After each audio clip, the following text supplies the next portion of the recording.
Good evening, Hazel. Good evening, everybody. And the two players shake hands.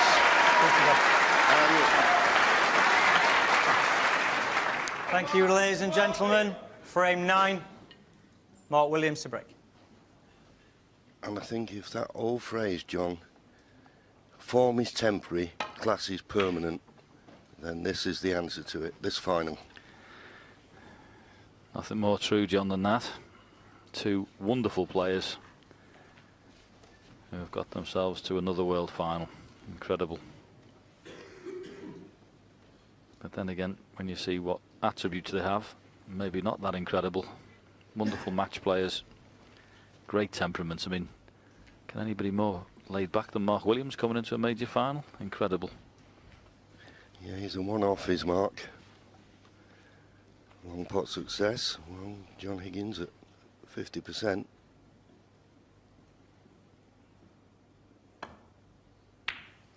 And didn't see the value in taking that red on because he wasn't certain to be on a colour and it was risky. So just probably thinking I'll just play my way in this evening because it must have been a shock to the system to be 4-0 behind and 5-1. Yeah, didn't really get out the blocks, did he, opening session?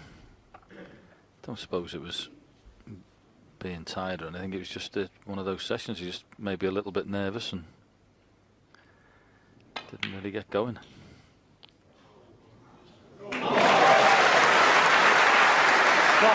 spotted the double.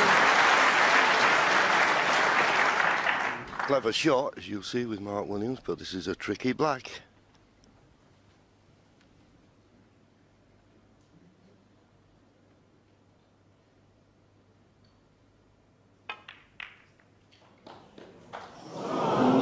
Just a bit high. Mark Williams won. As I say, tricky black. But once he'd got the double, was forced into it, really.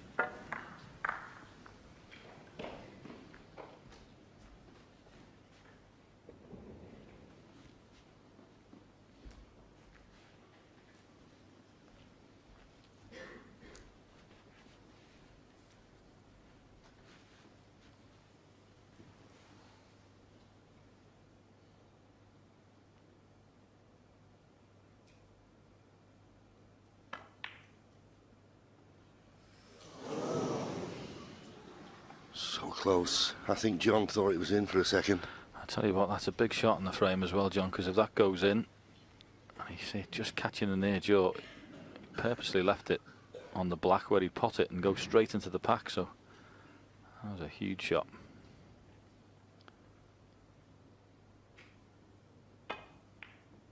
I didn't think that was on, to be honest with you. One. But he may have ended up snookered on both, pink and black. If he's landed in the one spot there, well, he can swerve this to pot it. And he's just looking to see if he swerves it with a little bit of side, will it come off the cushion and it can go between the pink for the red. And there's Manchester United footballer Michael Carrick, John, somebody who you'll know very well, being a fan. Yeah, absolutely. One of Manchester United's all-time greats. There's no doubt about that. And he's retired, but he's going to be on the coaching staff. And talking about Manchester United, all our thoughts go out to Sir Alex. Hope he's on the way to recovery.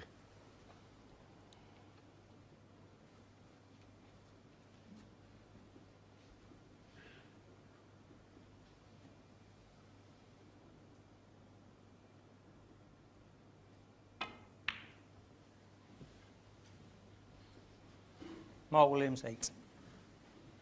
That was an excellent pot from Mark in the middle there that he chipped in, but you couldn't believe where he finished. Just needed anything really on the black. It was a brilliant chance, as I say, with it being over the corner, he could have played the shot to go straight into the pack and open them up. That's John's luck. He's got a clear run to the reds just below the pink. Needs a good cue ball though. A couple of reds may be possible. Ooh, he's caught this much too thin. That's a miss hit.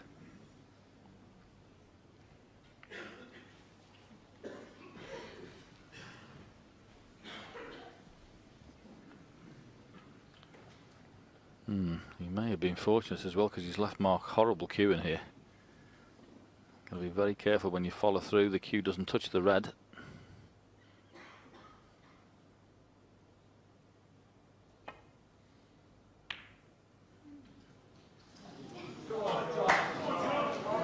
Yeah, there was a lot in that shot to think about. Not only was it extremely difficult cueing across the table, he had to keep his eye on the fact that when he followed through, there wasn't any contact with the red he was closest to. So it was a big shot. Yeah, and he had to play it that way. If he'd have played it with pace, he'd have probably kissed the red near the top cushion and been on nothing. But it's a reprieve for John. And how many times do we see it? You play a bad shot, you think it's going to cost you. Next thing, it's cost you nothing, and you're back at the table with a good chance.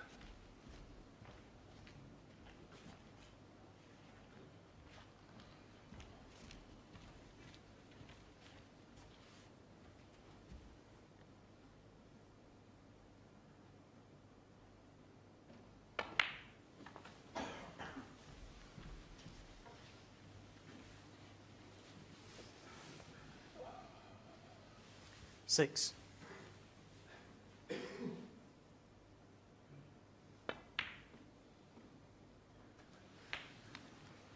Seven.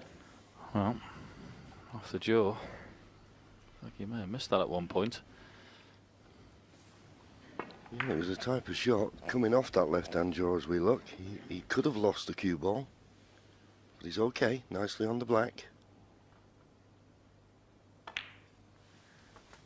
Just screwing back a fraction to leave room for the black to go back on its spot.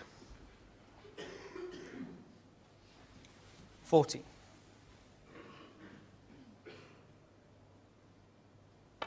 There's no doubt, John, that John Higgins has shortened up his cue action slightly. He came in the studio the other day and said he'd seen something on one of the BBC coverage programmes that when he was playing, his cue action was a little bit on the long side, even for him. So he's shortened it up a touch. A bit more compact, a bit more control.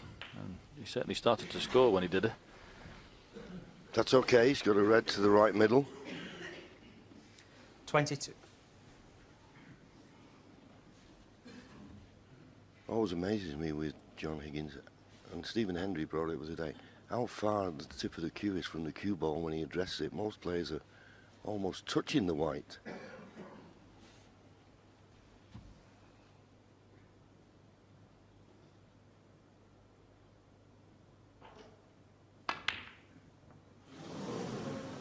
Well, one eye on the cannon. John Higgins, 22. One eye on the cannon, took his eye off the pot.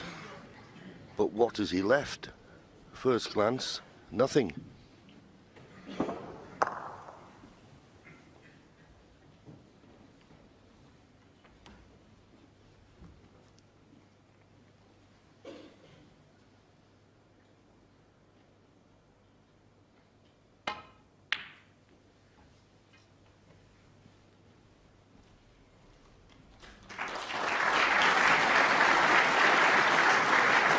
Many qualities you need as a snooker player, and patience is certainly one of them.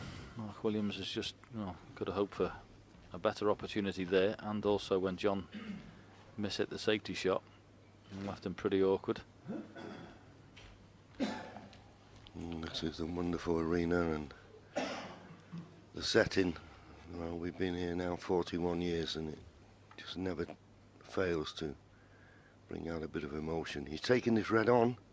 Feels the only one he can leave is the one he's playing. Great pot. Wonderful shot.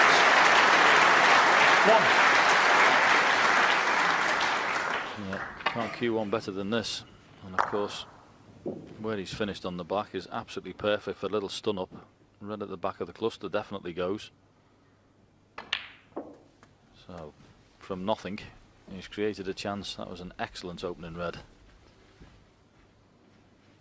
8. When he pots this red, he'll release another one to the opposite corner.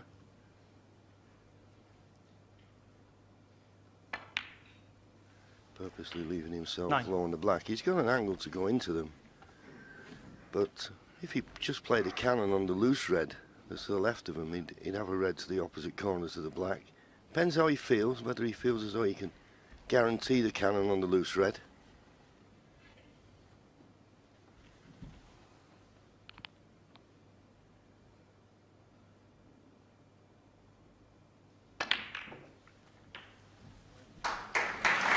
Good shot. That was a nice little spin up there. I think that red you were talking about, John, probably 60. a little bit tight, wasn't it? So he decided, I'll take the cannon and take my chances. Played it well. Yeah, it's worked out okay. The only downside, you would say, is a little bit closer to the cushion than he'd like to be.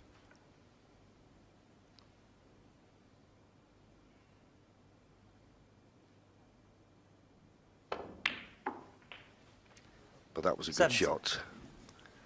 And he's got a nice angle on the black. You feel just one good positional shot here, and the 30 points he needs to get to snooker's required stage will be there. But it's just one more good positional shot.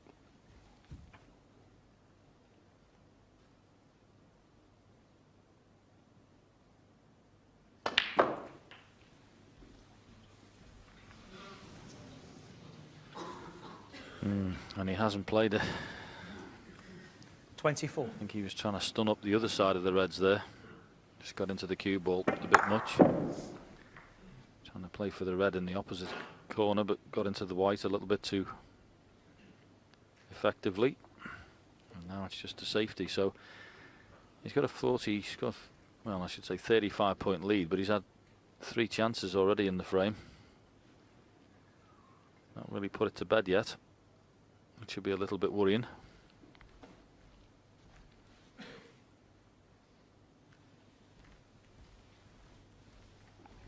Yeah, he doesn't want to overcomplicate this third shot. Well, it looks like he's going to play safe into the top cushion and just put a red safe and the black safe, or John in a Higgins, safe-ish 24. position.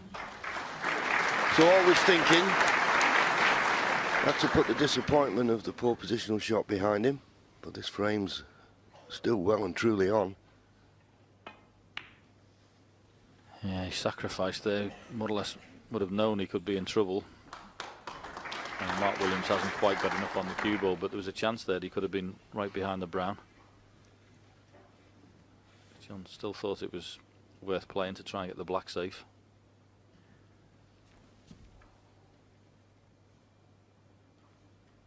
Taking this on. Oh no, he wasn't. You fooled me, but now he's played it as he has. He maybe wish he had it done, because he's definitely left the red to the left centre, containing safety, but it's not worked out.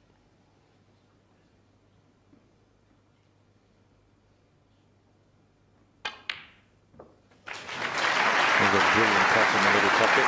1. And the only downside is if he's come straight, this was wonderful cueing from Mark Williams. Not a lot to look at there in those middles, John. Yeah, and I suppose we can see the value of John Higgins. If the black had been on its spot here, we could be saying that this is a great chance of steal, but as you say, a bit too straight on the black. Trying to force the cue ball out. Well, he's done very well. Needed a bit more side, but I don't think he 8. wanted to risk playing with too much side. So, another good pot needed.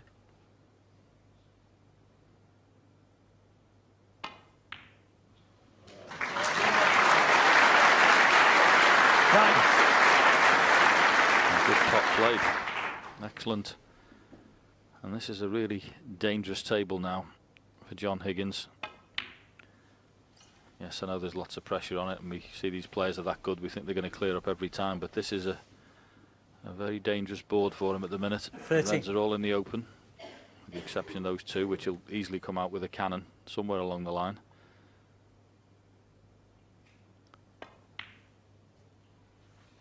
So this is a very 40. good chance for Mark Williams, and an extremely important one, John. Yeah, absolutely. As you say, John Higgins has already had 3 chances, but it will a lot depend on this shot. He's looked to play a cannon on the red just to the left of the pink to hold, but he needs to catch it full in the face. Just about there, he's perfect. What an absolutely wonderful touch he's got. I mean, 90. if that shot goes wrong, it's end of break. He's hit it plumb. As I say, once he gets 20. this black, the next red, the black is perfect for a stun up into the two stuck together.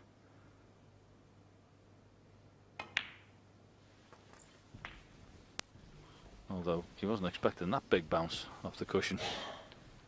Yeah, he seems to get a big bounce off the other side cushion as well, so whether he's just maybe pushing the cues through a little bit firmer, because obviously there's tension out there. 28. He could have done with being a little bit straighter, so cannon on the two reds, trying to bring them into play. Oh, once again played it beautifully. We have a new favourite for the frame now. 35. Yeah, lovely touch. 36. Perfect world, you'd get the green back up on its spot.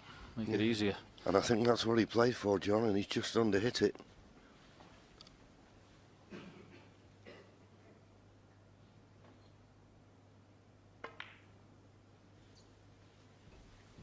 He was able to control the cue ball nicely.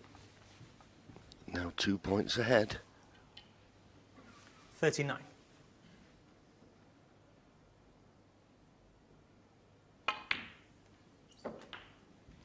Could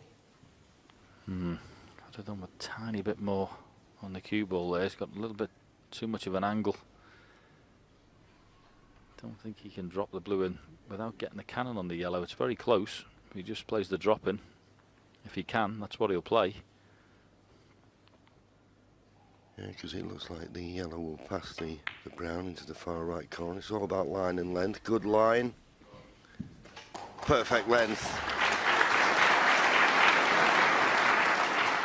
45. He's taken these well, hasn't he?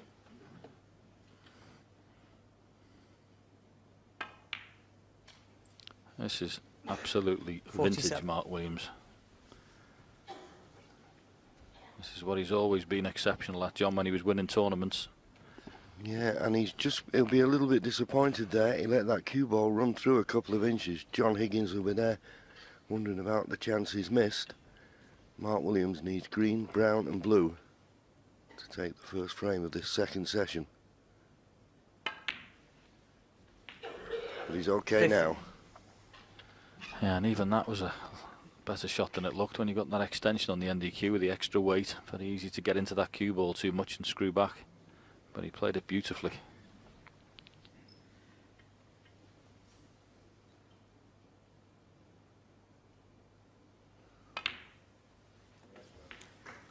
$54. This blue to go 22 points in front with just 13 remaining. Excellent snooker from Mark Williams. John Higgins had 3 chances, and you might say had a run of the ball. First chance Mark Williams has got, he's won the frame. 65. And looks in marvellous touch.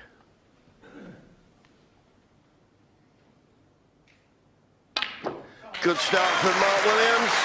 He won't be worried whether the cue ball goes in the middle or not. 72 in the frame. The family are happy. John Higgins needs to pick up his game. 3 chances and not taken. Mark Williams now extends his lead to 3. 6 frames to 3.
Thank you. Settle down, please. Frame 10. John Higgins to break.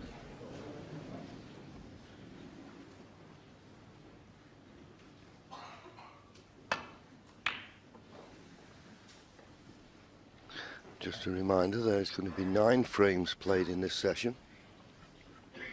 And John Higgins goes back to his seat with a wry smile on his face.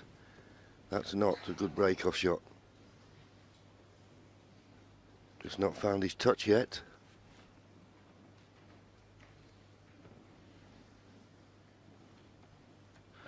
Yeah, I love this shot on the break, John. This one, absolutely perfect. To hit that red full ball, it was end the break if he missed that. Beautiful little shot.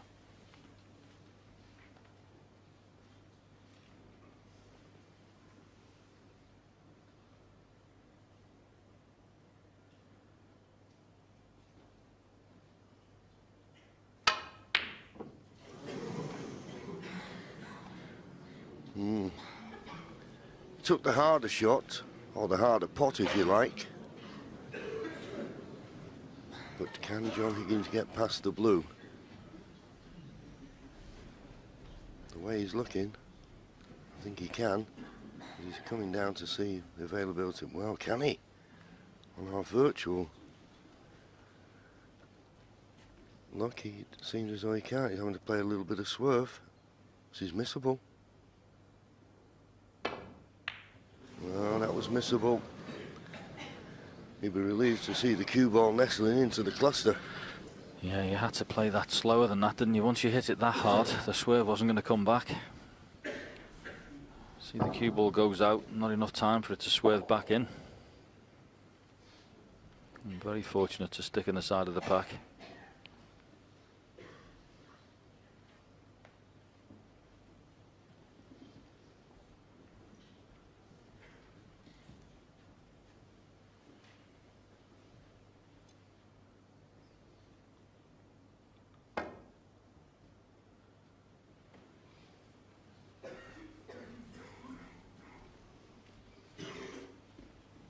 Decent cue ball.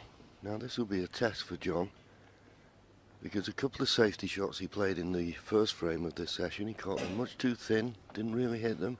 Played a break-off shot, didn't really hit that well. Needs to be finding that baulk cushion, particularly against a potter of Mark Williams' quality. So there's pressure on this.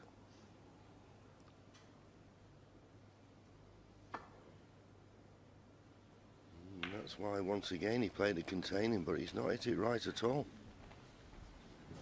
Okay, he probably left a red that Mark won't be tempted with, but that's certainly not like he played it.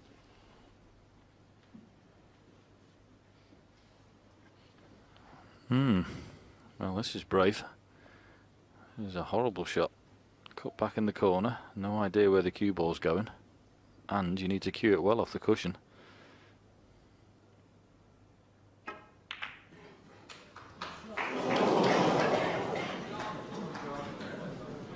I question that shot selection, John, because as you said, particularly under the cushion, it's hard to generate the pace, even if the red had gone in. Look where the cue ball finished.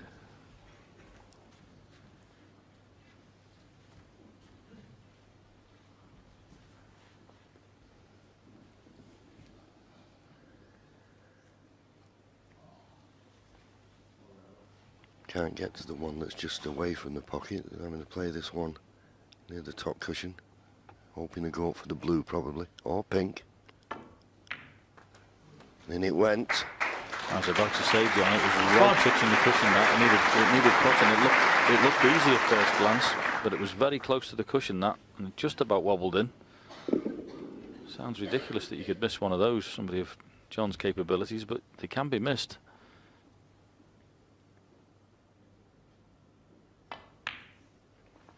Just feel as if he needs to make a frame-winning contribution with one of these chances just to settle down this evening. As we mentioned, he had 2 or 3 chances in the opening 6. frame, didn't take them. Just needs to get his scoring boots on.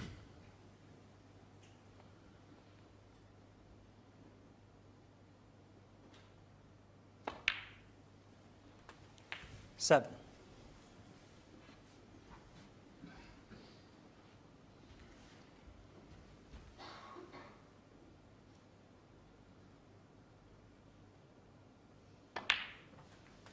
Mind you, I'm saying that, John, in one of the sessions with Kyron Wilson in the 8 frames, his highest break was 37, if you can believe that. But he came out of the session 4-4 with him. So it just shows you the quality of his match play. 15. That's what his B game's like when it's not all firing. Yeah, but I think those type of frames against a young player like Kyron, you'd always fancy John in the tactical side. But Mark Williams can match him in that. And I agree with you, this is a big visit. 20. Just to settle him down.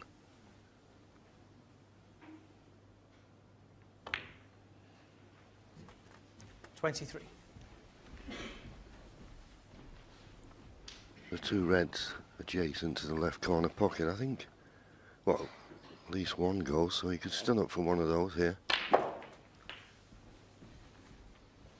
Which he's done it now. I assume the right hand one goes as well. 30.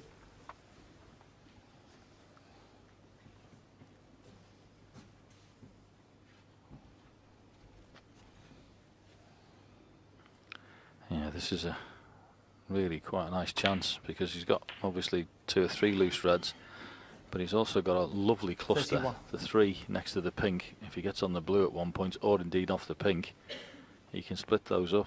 He's having a look at the pink now, but it's one of those that'll be absolutely lovely coming in there off the blue. So he's taking it this way with the pink, slightly stretching. There you go, flicks the 3 reds out into open play. Even better chance. 37. Yeah. I did hear what he said.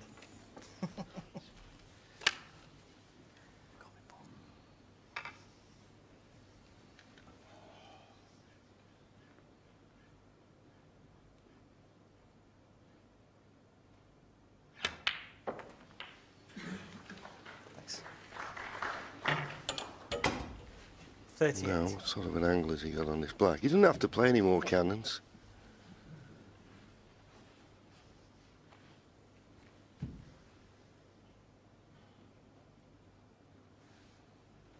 Yeah, not sure. It's one of them situations you wouldn't mind it being straight. But he's just off straight. Got to cue this nice. Well, he's gone a little bit twixt and between. 45. Looking for another 25 points at this visit to get to snooker is required. Taking the slightly trickier red in the left-hand middle.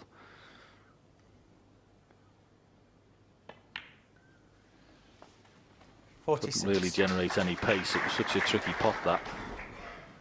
So he's slightly wrong on the blue.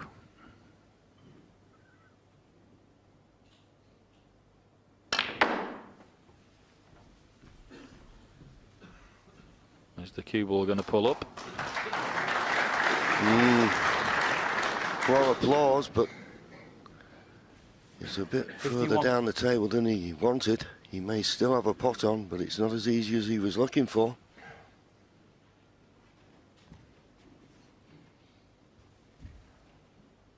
Still looking for 3 more reds.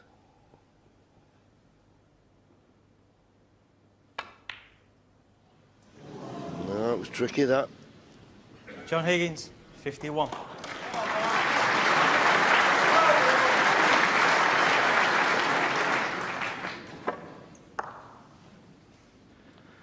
Yeah, it's not an easy shot, that, trying to screw down and up the table off it.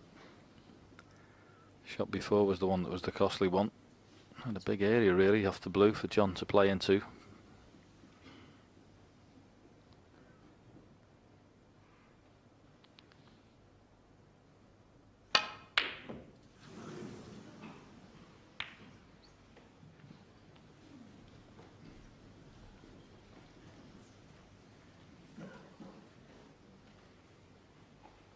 Well, that was, once again, when you play it with that page, you've got to be so accurate. And as soon as John walked to the table here, something was interesting him. 3-ball plant. And you know, John, it looks on. It looks absolutely plumb, John, doesn't it? It does. When the second two reds are very close together, you've got to hit the first one bang in the middle. But at first glance, and looking again, looks unmissable.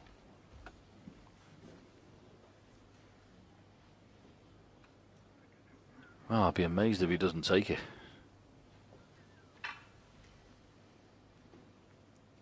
Well, maybe.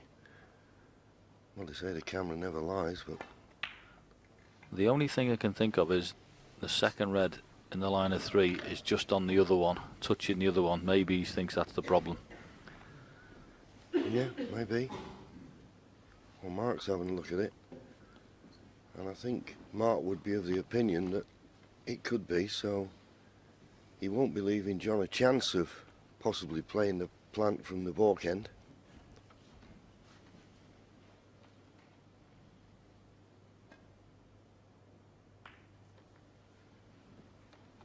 Okay then. That plant's still there then. I mean, in that virtual thing, I mean, it looks on, but you know better when you get down behind a shot, obviously. No, just nestling into them. Yeah, it is touching the other red, John. And that one didn't touch your red either. No. Mark Williams 4.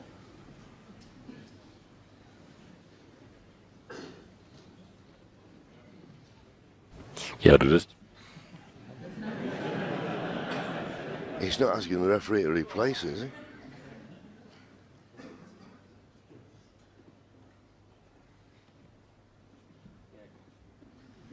From there? From there? Yeah, the referee, Brendan Moore, would be pleased that you said from there, Mark. He won't want to replace him, that. I suppose that's the problem with John with this type of shot, because he cues so far away from the cue ball. It's this delicate shot's difficult. That's a good point, John. It is very unusual. That I can't think of any other player in the professional ranks who cues up like that, I have to be honest with you.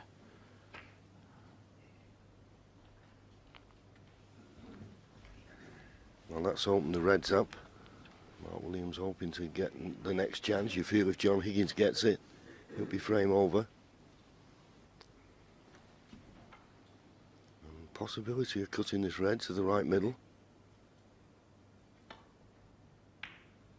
Well, no, just decided to knock it safe, so he's putting a few insurance balls to the cushions. Didn't want to take any undue risks. He's trying to protect that 47-point lead. Tried it in the last frame, didn't work.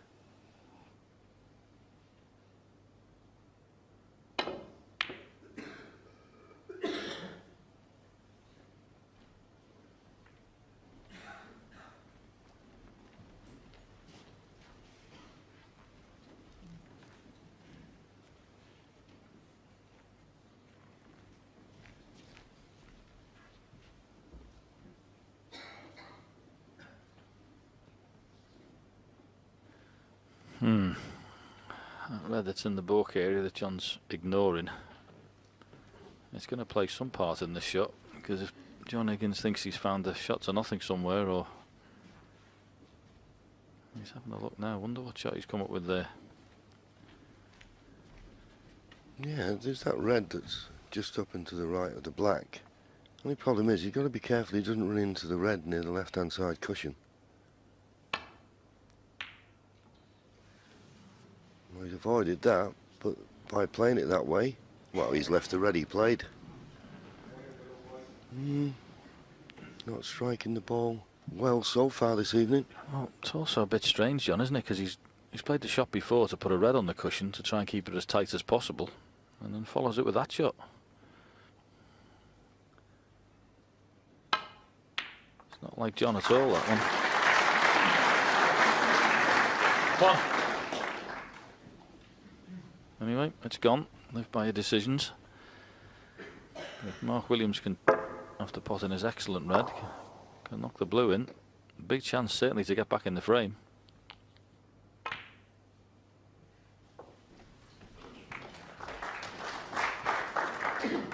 Absolutely. I think it's going to be a tall order to win it at this visit with the reds near the side cushion. 6.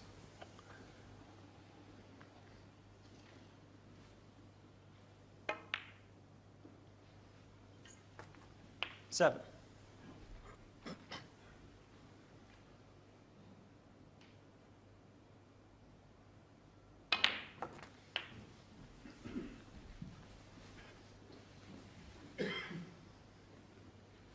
$14. 50.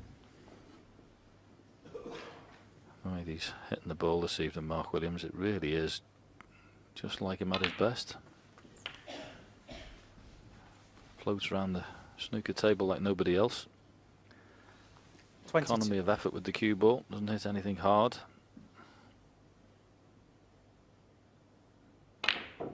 Except for that one he missed. Now, was that a kick? Mark Williams, 22. Well, I didn't expect him to miss it, to be honest with you. Let's have a look. Well, there's a bit of a jump, but when you're playing that top spin, you get the balls jumping. We'll see it a lot when we get this super slow-mo watching it. Oh, it's amazing how often the cue ball leaves the bed of the table. But it looks as though he's had a little bit of a reprieve by covering that red with the black. John Higgins now just trying to cover the red in the baulk end, or leave the cue ball parallel with it so you can't play a good safety off it.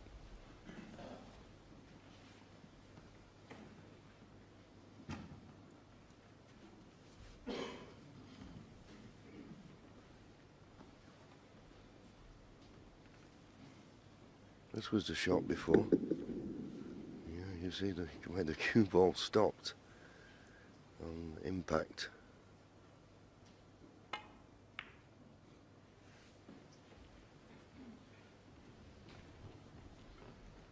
Yeah, played that well.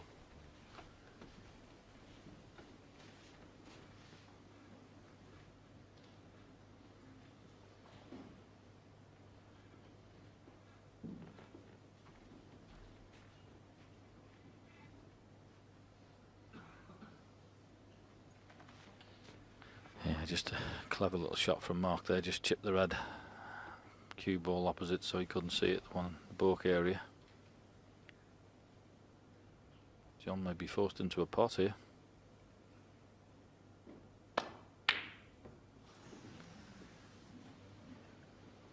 He was, and he needs a bit of luck.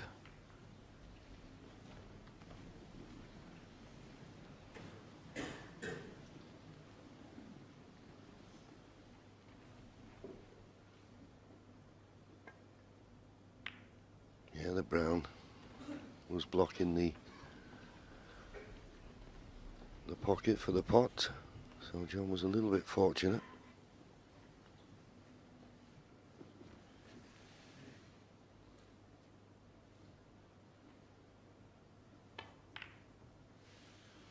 The significance of this session this evening, 9 frames, somebody's going to win it. Stands to reason 9 frames, an odd number. With Mark Williams already holding the 2-frame advantage when we come into this evening, you just feel that John Higgins' goal was to try and win this evening's session, but so far Mark Williams looks the steadier of the two.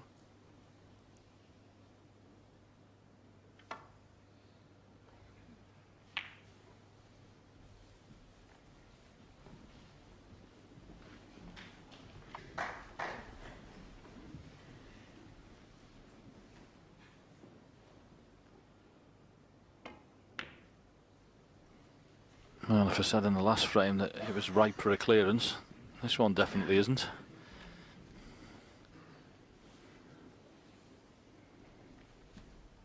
And John Higgins won't be in a hurry to remove those reds. Okay, it's only a 25-point lead, but the way the balls are, that's quite a big lead.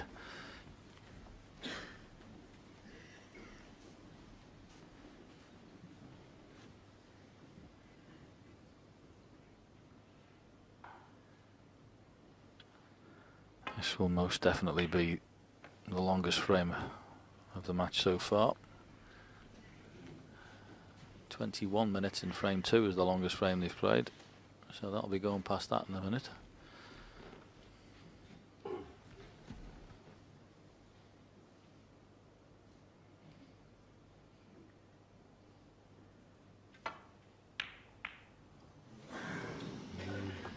It was a half chance.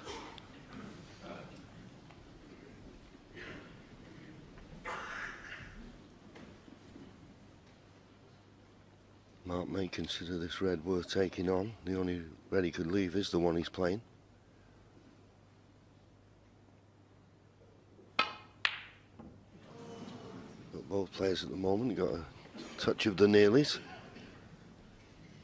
And every time a red's missed, he seems to go to a cushion.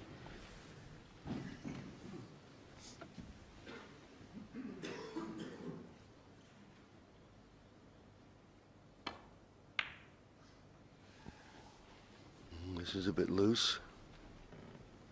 Well, maybe the pink's just covering it. No luck from Mark.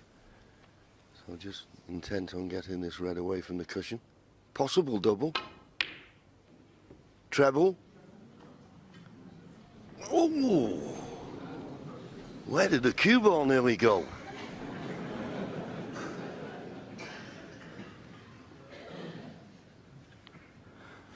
Well, it nearly went in there, and he's angled on probably 2 reds, John. He may have to be forced into the 3 reds on the left-hand side, so that cue ball finishing where it has done, stuck on that jaw, is making him play this shot.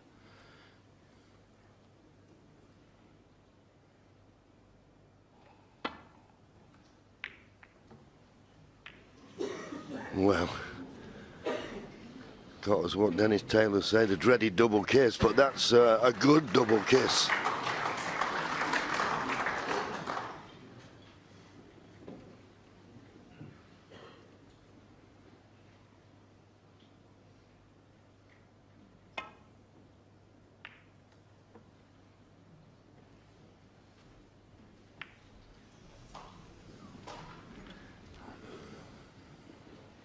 Slowly but surely, though, the balls are coming out into open play. Just a 2 now over on the left-hand side.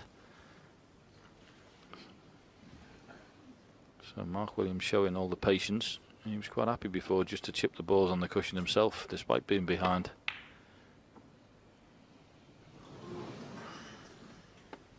Just as I say that, another one runs up the cushion.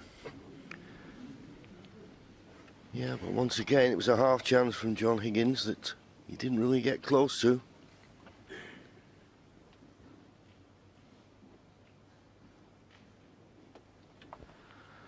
He's in trouble here, Mark. This is what he's got. Can't see those 2 reds there. He can only play the ones down the left-hand side. Not easy to get back to the balk area.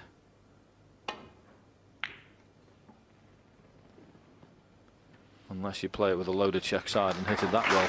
Wonderful shot. As you say, John, that was difficult. And a little tap on the table from John Higgins.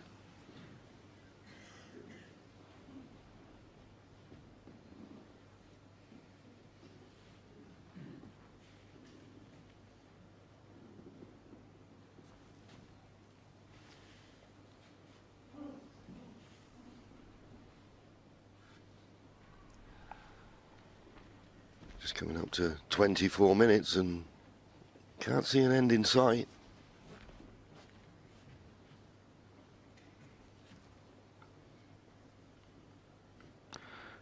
John's going to play this, and he doesn't like it because he's going to hit it thick.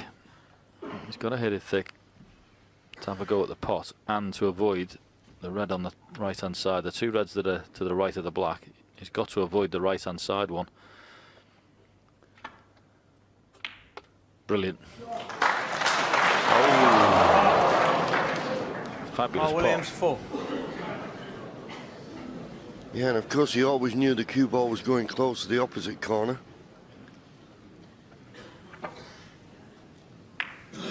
Goes the upside for John. He's got another red off the table, even though it's cost him 4 points.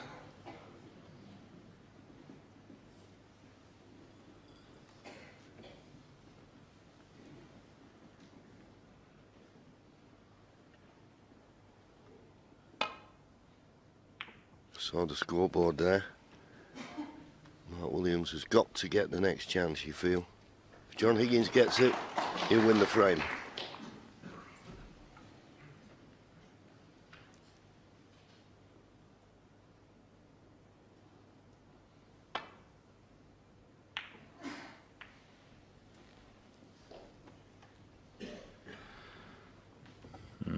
Some good stuff at the minute.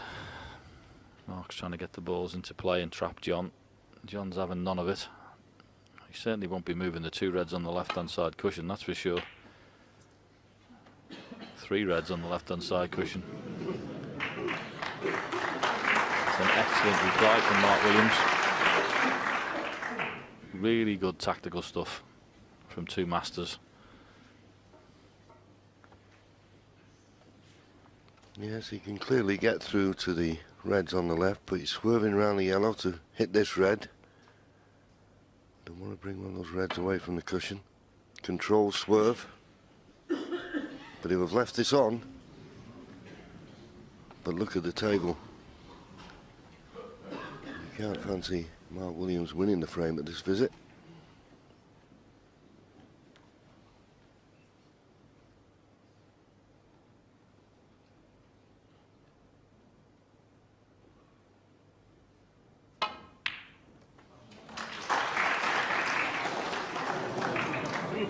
What a brilliant try that was. Played the red with pace, up off the top cushion, trying to come down and split the reds. And just got the bump. Very clever shot. Yeah, and if he hadn't just caught the bump, I think he may have well brought 2 reds into play. As it is, the pot on the pink, too risky for no reward. Mark Williams 1. Just at the moment, Mark's in control of this safety exchange.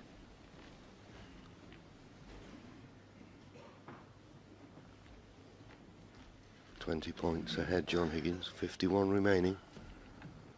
Just wondering, he's trying to play a little bit of a shot to nothing. Red across the table. Cross double type shot. Here it goes. Good effort, but look at the cue ball. Excellent. Yeah, it just signs in the last few safety shots that John Higgins starting to hit it a little bit better.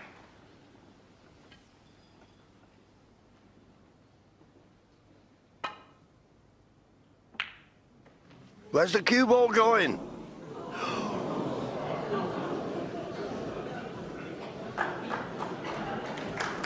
It's good now.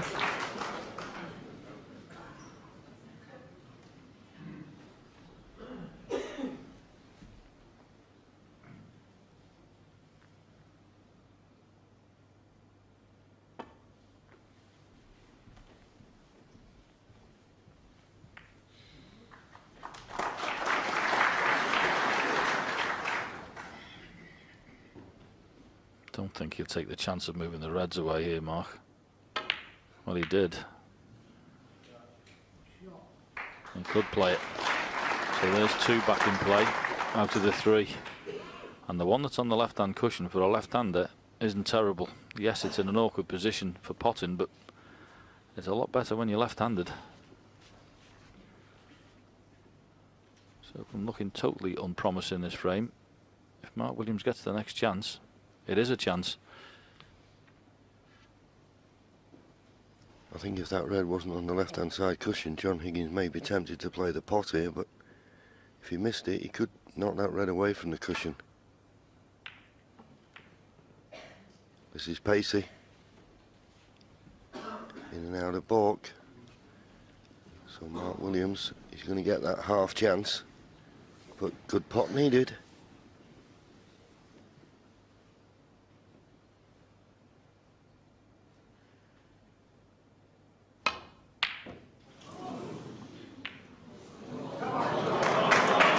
Well, there you go. All that tactical stuff, and then you feel Mark's got a half chance. Never take those reds for granted. Misses it. And John Higgins now. 2 reds, 2 blacks to get to snooker's required.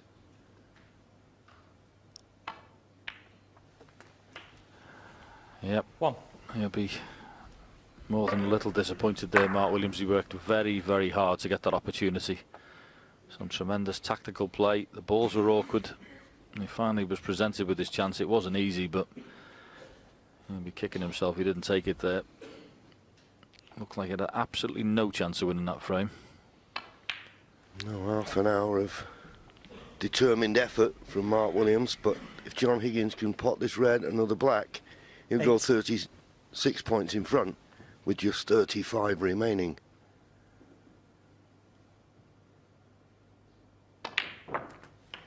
It's in and he's on the black.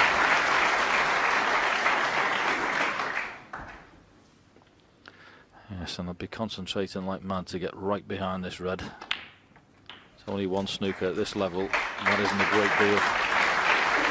So absolutely dead weight. 60. Drop it into the jaws of the pocket and let's see it disappear. Because what you don't want to do is give yourself 15 or 20 minutes of aggravation. Attempted snookers by your opponent. So it's in. 70. Yes, as you say, no heroics. I'll keep Mark Williams in his seat. Any chance of you turning that off, please? As the dreaded phone starts. 24. Anyway, fortunately it didn't matter. The frame was over. And Mark Williams will stay in his seat or get out of it just to go to the... 24 and the frame. For a comfort break, as does John Higgins, but John Higgins will be mighty relieved to get that frame on the board. So now he's still 2 behind, but he started to strike the ball better near the end of that frame.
Brendan, Paul.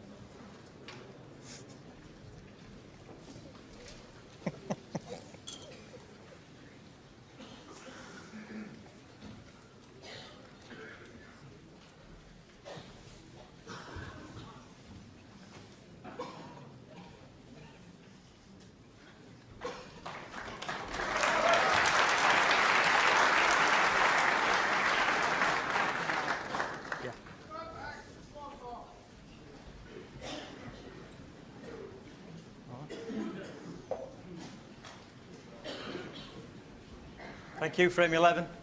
Mark Williams to break.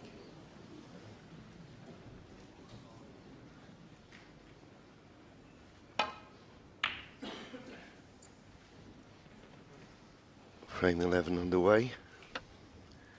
And just looking back at those first 2 frames, John, I think Mark Williams was probably, I know he's won one of them, he may be a little bit disappointed he's not taken both of them.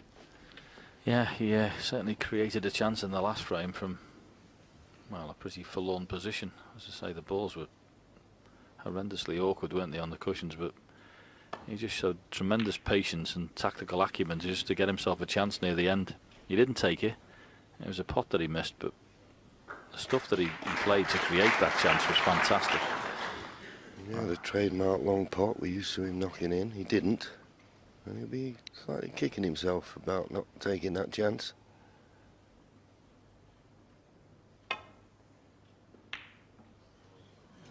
With that type of shot, you always err on the side of hitting it too thin. But catching the yellow has given John Higgins a tempter here. Needs good cueing. But the black is available into the opposite corner. And as I say, I just felt at the end of that, with a couple of safety shots, that John was starting to strike the ball a bit better. Anyway, this is a tester.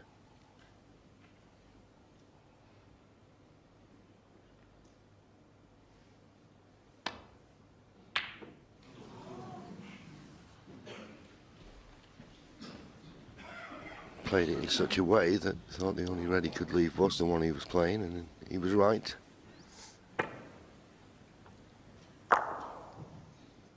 Nearly got the double kiss, but safe enough.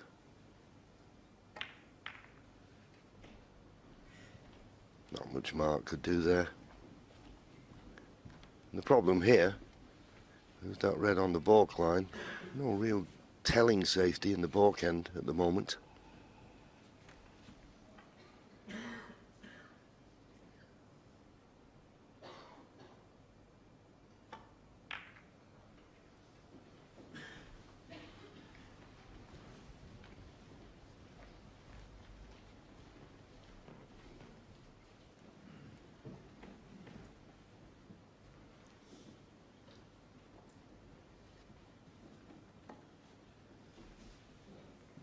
Oh, it's a pretty poor shot from John there. Don't quite know what he was doing there, but he's left Mark the possibility of a pot, screw across the face of the pink for the black, which he's potted. So, and he's played in a way that is absolutely outstanding.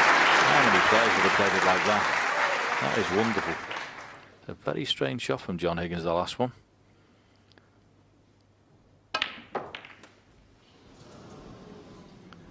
Funny enough, Mark's played a few of those in the championship, John, and nearly all of them have gone wrong. Yeah, it's sometimes very difficult, particularly when you're using a cushion to go into the reds, to generate enough pace. Just need a bit more topspin to get the arc on the cue ball. Yeah, far from an easy shot. It's just Williams, 8. He's either over-arced it or under-arced it.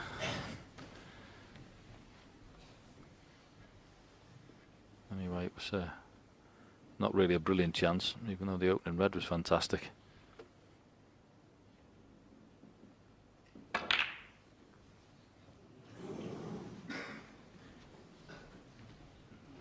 You can't beat a crucible, ooh, can you?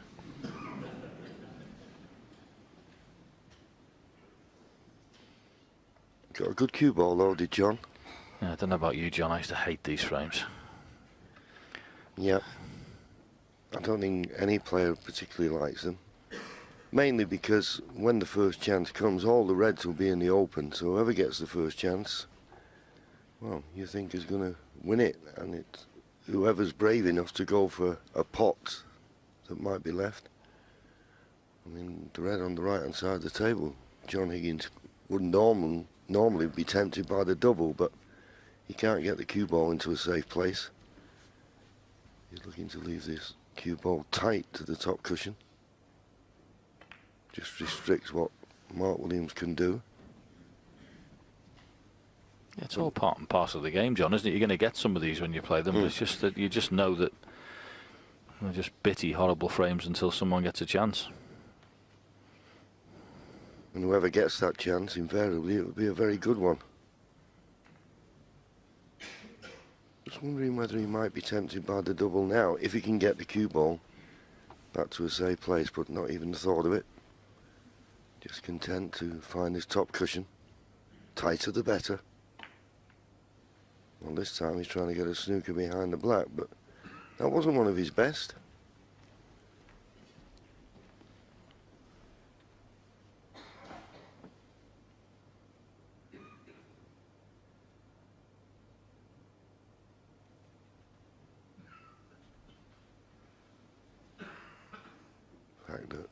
Mark can get to the bottom of the cue ball. It could give him the advantage.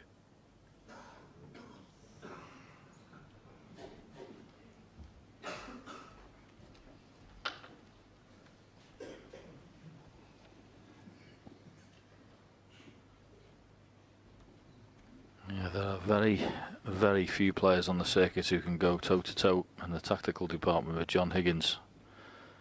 But Mark Williams is definitely one of them. He almost gives off the aura of not being capable of doing it, John, because of the way he plays, doesn't he? But you play Mark Williams and you are in some horrible spots on the snooker table. He knows where to stick the cue ball. Very clever.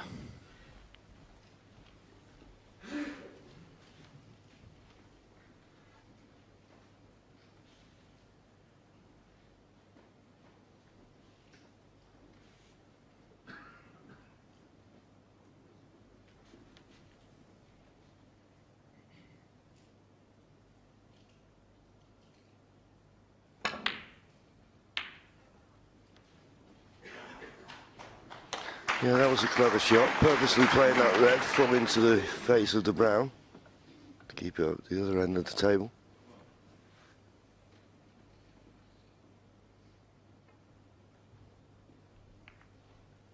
The other thing that's making the safety a little bit more difficult, the red near the far right corner, it's possible. So basically all the safety has to be in the left half of the table as we look. Couldn't play safe in the right half, you could leave a cut.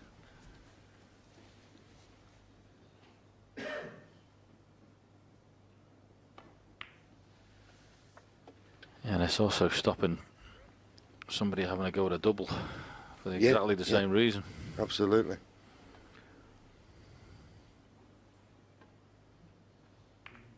There's a couple of times I thought, oh, John might play the double here, but then I noticed that red over the corner, and unless you get the cue ball on the right-hand side of the table, but then you may leave a pot to that far corner. But these reds gradually beginning to open up.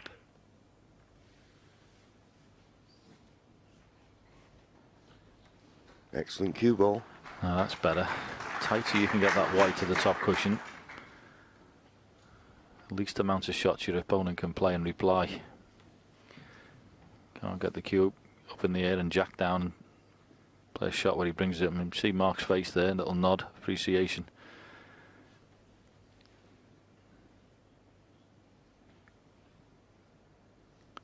Definitely got the upper hand here, John Higgins.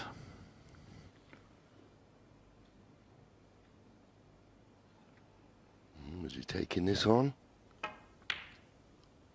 He did. He did. And he couldn't have got much closer.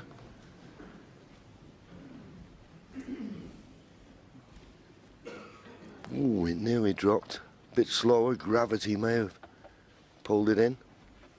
Anyway, John Higgins gets the first good chance.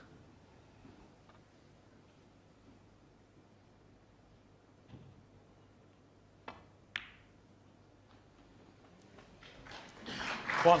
Yeah, just had the natural angle to come on the black. Nice shot that from John. And it really is fascinating at the start of these frames watching these two players. They use that expression, don't we? Chess with balls. I certainly like that with these two. And one's got a manoeuvre, the other one usually has an answer. But it was John Higgins' excellent cue ball, tight on the top cushion, that stopped Mark Williams from getting the cue ball back, and he was forced into that pot in the middle. So advantage Higgins there.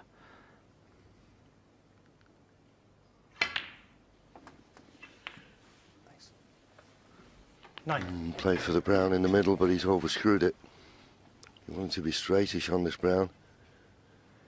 He's got a little bit of work to do now with the cue ball. May have to risk some kind of cannon here, coming round off two cushions. Well, he thinks he could hold it off one, and I'll tell you what, he couldn't have played that any better. He couldn't have played that any better. 30. Look at the way the cue ball out with the backspin he had on it. That was a very good shot.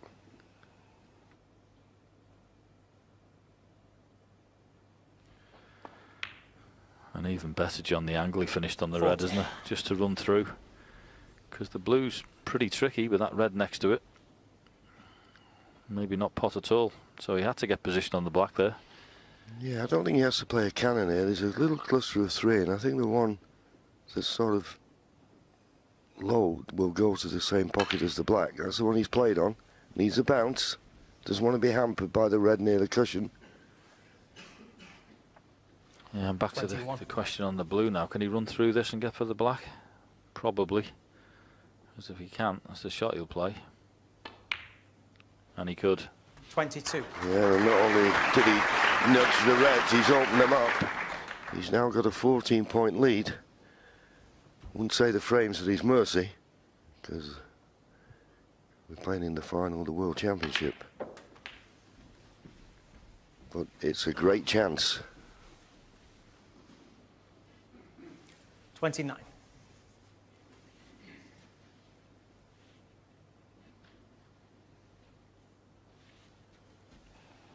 There you go, just looking for another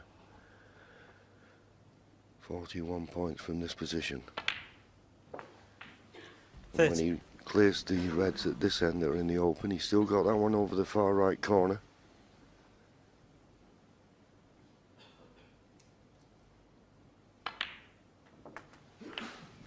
Played the little cannon perfectly. Just what you'd expect from someone 37. who's been 4 times champion of the world. Great response. A fascinating frame right at the start of this with all that tactical play. And he's getting his just reward. And very importantly in this break, he's managed to stay on the black right the way through it.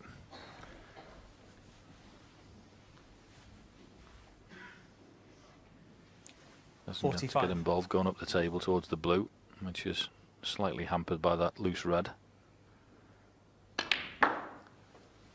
46. This is excellent. Yeah, and I picked on it, or picked up on it on the last frame. Just signs now he's getting through the ball better. He was a bit nervy at the start of this session, but he's gone through that barrier and now cueing a lot better.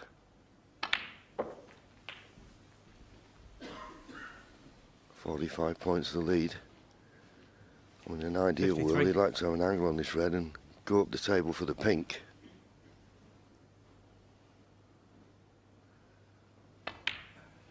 Well, he's decided to play 54. for the black as long as he's not straight.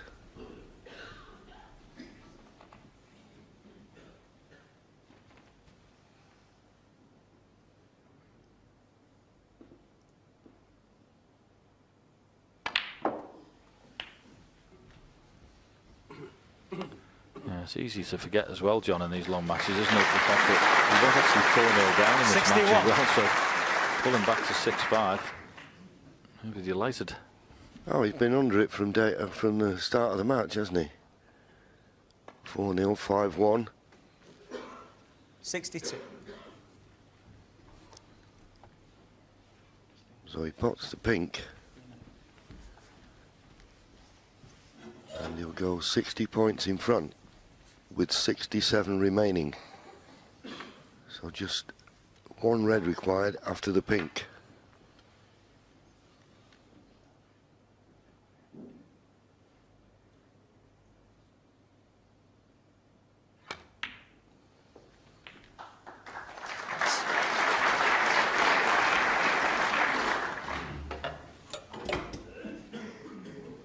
That confirms it.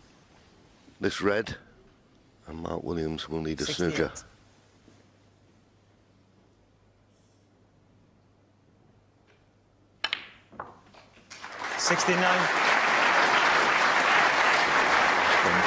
Truly excellent from John Higgins this break.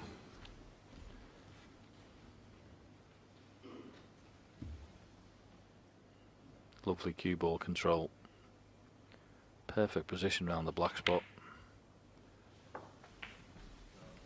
And even though he's slightly overhit that one, won't be on the red next to the blue, I don't think.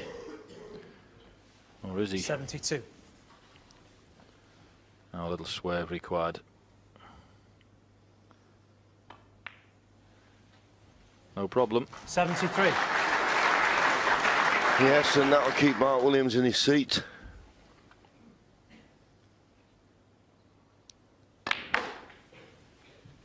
And for any aspiring snooker players, you watch on John Higgins. He went through a rough spell at the start of this match. 78. Went in through a rough spell in the first couple of frames, even though he managed to win one. Just believing that he hung on in there, 79. he'd start to cue better. And he certainly is. Chances of making a century. Going to be very difficult with the two reds on either side of the table, but he does like a double.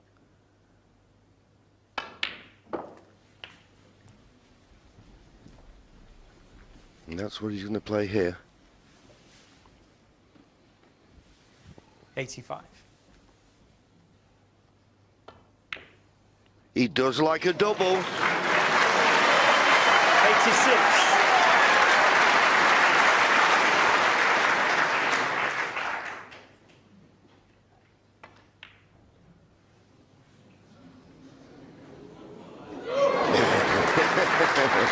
That's the lovely thing when you're in the Crucible Theatre. When someone rolls a ball, you don't know it's in until it drops. He's already had 8 centuries in the tournament.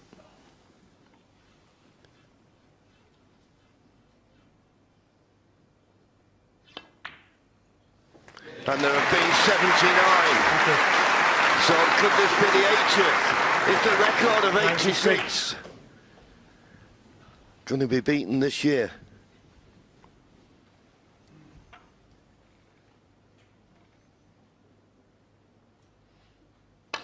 Well played, wonderful. Turn up. And the Higgins family, well pleased with that.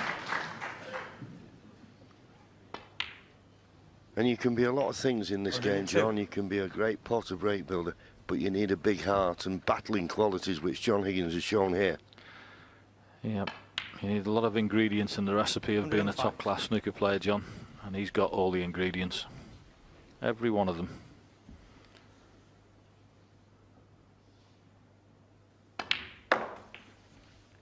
$109.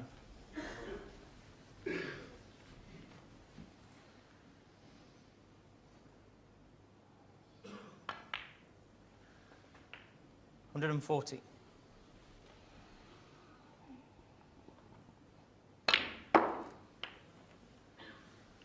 Well, we said when they were tip-tapping about, it's a frame that no professional like, because when you get the first chance, then invariably the balls are there for the taking. But you've got to take them, and you can't take them much better than that. The Higgins family over the moon, as will John Higgins. He's still one behind, but now beginning to cue well.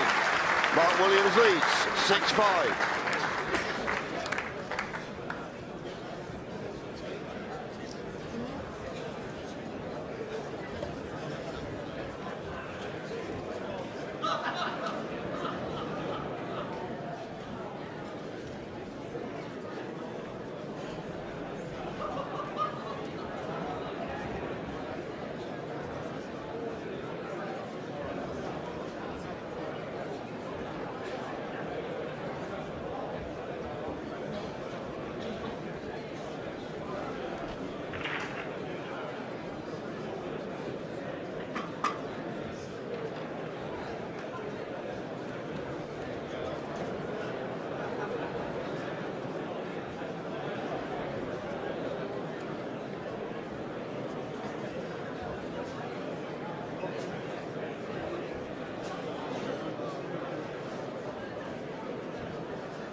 Thank you, frame 12. Quiet down, please. Shh. John Higgins to break.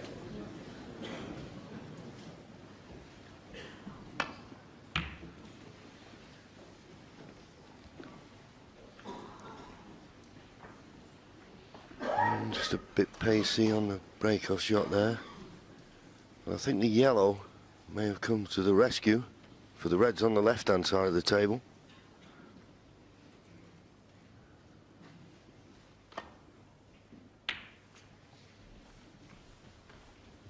And we always say that the World Championship is a marathon.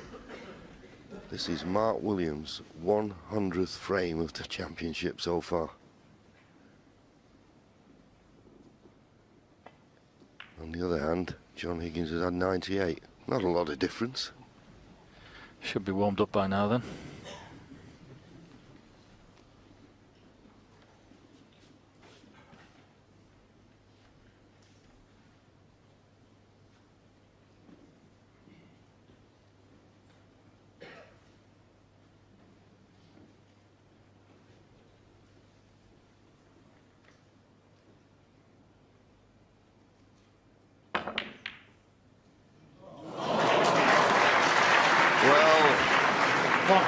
What a fluke.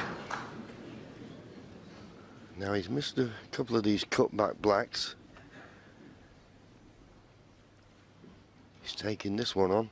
There's a couple of reds there, so he didn't. If he pots the black, you think he's bound to be on one of them.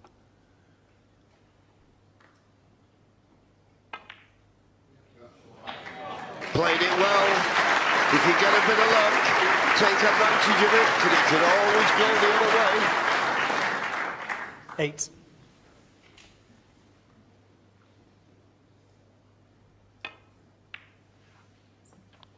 You know, John, I had absolutely no doubt he was knocking that black in. Honestly, I've seen him play thousands of frames over the years, and there's never been anyone who's more adept at potting those awkward, horrible shots that nobody likes. He's just brilliant at them. Here's the fluke, which obviously it was. 11. Played the safety, but the black after it. And there's John Higgins, not too impressed by it. But the black afterwards was horrible. 12. But he's brilliant at them. Now, to play the cannon, because the pink is slightly separated from the cluster, he'll have to hit the pink absolutely plumb full in the face to get that pink to run into the reds. There's one loose red, but you might not get a better chance than this. Gotta hit that pink full. No, he didn't, and that's why he's gone in the corner. Mark Williams, 12. John Higgins, 6. Needed to hit the pink full. Okay, don't get me wrong, it's a little unlucky for the pink to go in. Look at it again. See, he just caught it half ball on the left-hand side as we look. Unlucky to see the pink go in, though.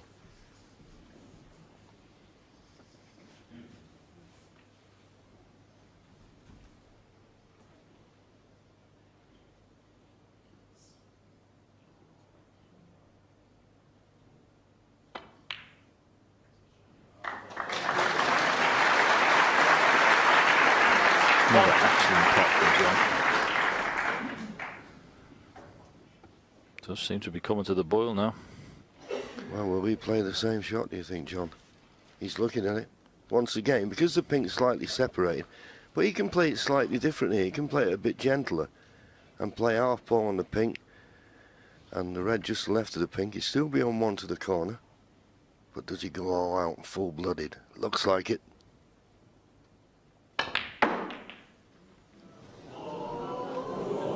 That was the advantage of having that red just to the left of the pink. There was always a chance you could have developed that. 6. Well,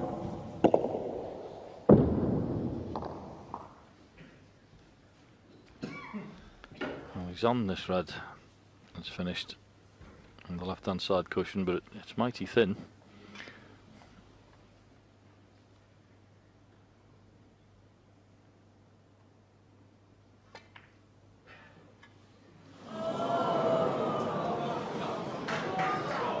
As you say, John, it was mighty John thin, Higgins, and it's a 6. delicate shot.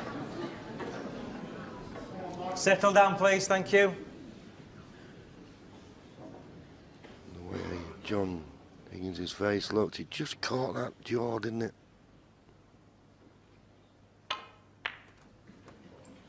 Mark 1. could get through to it. He's got a nice angle on the black here. How well did he play that? Never easy when they're in the jaws to get perfect position, but that was superb.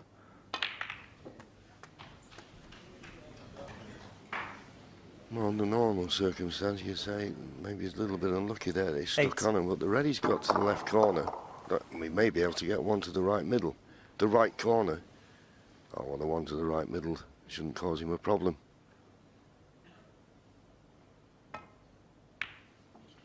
The one to the left 9. corner where he was hampered, could have just dropped it and maybe finished on the pink, but he'll be happy with the lay of the land now.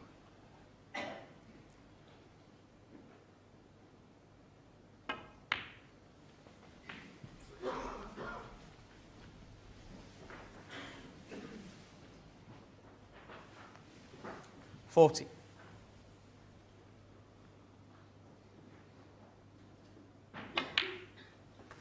50.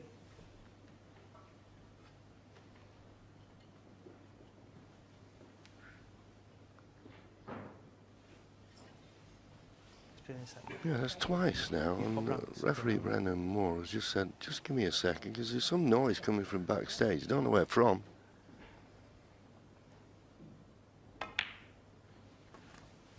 And it'd have to be something, you feel, to put Mark Williams off. Yeah.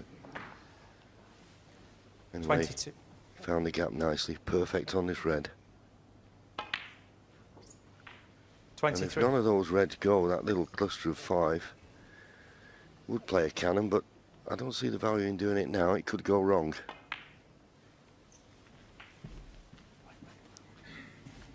But I'll be thinking of it pretty soon. As I say, unless one of them goes where you can play it in a certain way, 29. that you could pot a red and bring the others into play. This black to go 36 points in front. Still 75 remaining.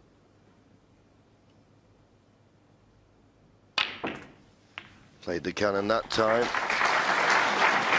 Well, it's all right, but that cue ball being close to the side cushion doesn't make this red to the middle any easier.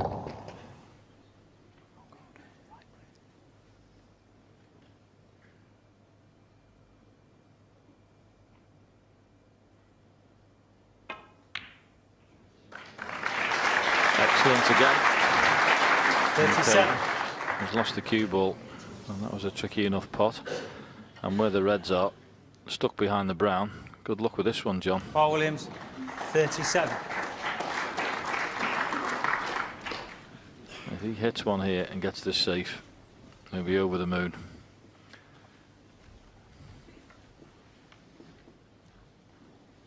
Yeah, normally with this, if you can hit one cushion, you play hit and hope. I think you'll have to play the hit and hope.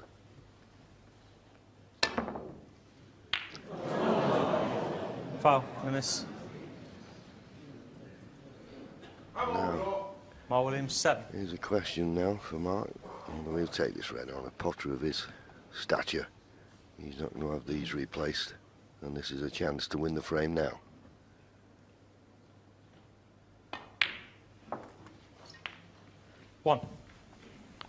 Yeah, no value in sticking him back there, was there, John? Because, you know, John Higgins may fluke one, so if you've got a chance like that, take it. Could have finished better on this pink, in all honesty.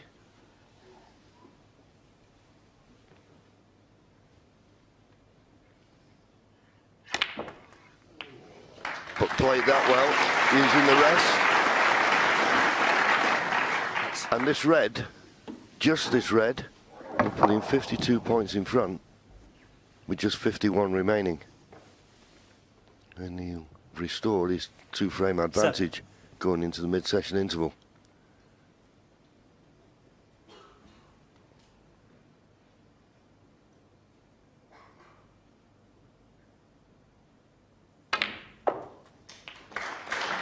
And he's on the blue.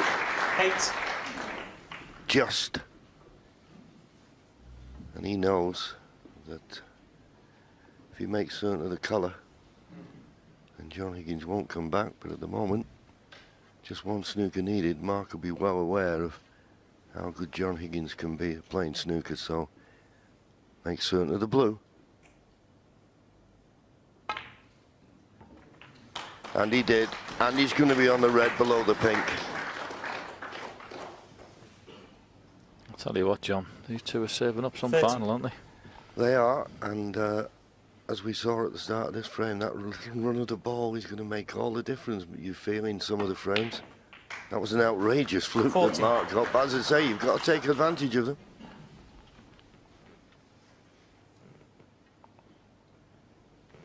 Give him the platform to win this frame. Just have a look at the scoreboard.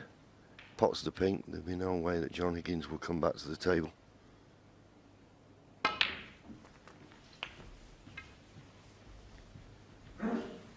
Yeah, it looked like we're going to have one of those frames again, just tip-tapping into the reds, and then from 20. nowhere he fluked the red, got 37. Okay, didn't win the frame, but when he ran out of position, he just played the snooker behind the brown, and that caused a mistake from John Higgins. So John Higgins marches off to the dressing room. Mark Williams will be relieved in a way. He's still got his 2-frame advantage.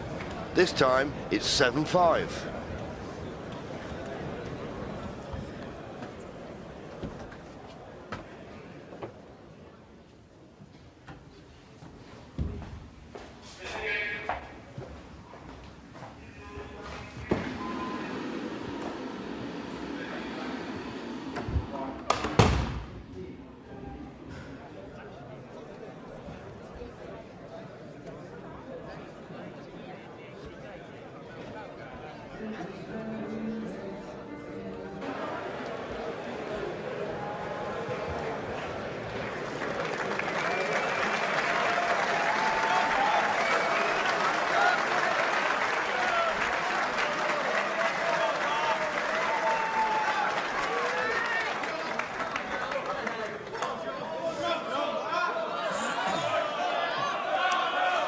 Thank you.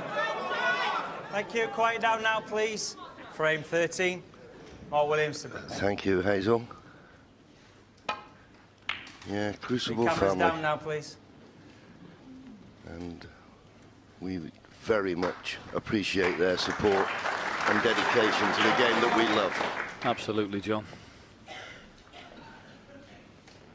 Been a love affair myself with this place ever since I was a 13-year-old boy. Came through the doors for, well, just nearly 14 actually, in 1977 to watch the first time when the championship was here. And it was electric then, and it still is now. No venue like it. Just saw the average frame time, just under 17.5 minutes. Both these players get on with it. Average shot time, it's not slow. Just got to judge this well though. Seen a few of these come off a bit square and catch the pink.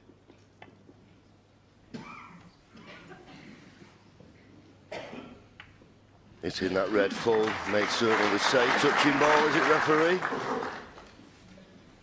He's having a close look, is Brendan Moore. Touching that one, Mark. It is touching, so that gives Mark an easy path back to the balk end. Now sometimes you can play just to make certain you get tight to the cushion, or is he going to come off the balk cushion and try and get in behind the yellow? In behind the yellow, he's trying. Not quite.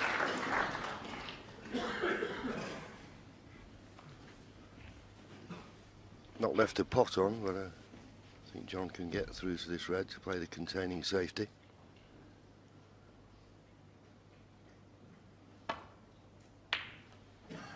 Just while we got a few safety shots on, John, just ask you, pardon my ignorance, did you play in the 77 championship here? I did. I lost to John Spencer, the eventual winner.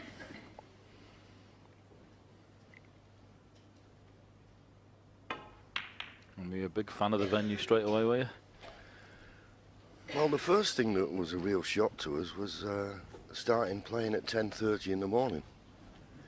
Snooker players didn't get up till that time normally. And I bet both these players, when they play morning sessions, are walking around the streets of Sheffield from about 8 onwards. I bet you were. Yeah, well, I actually started practicing before I came to Sheffield. I had a table at home looking to have one. I'd be up at 8 o'clock in the morning practicing in preparation, just basically because I knew you were going to have 10 o'clock sessions. You might as well get used to them. Yeah. But as I say, originally it was 10:30, then it went to 10 o'clock. And I'm amazed at the standard that's produced in those morning sessions. But no morning sessions in the final, the afternoon and evening. What a matchup.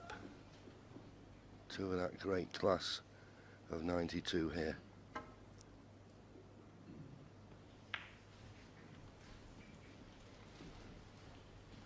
Couldn't do anything else but just play the containing safety.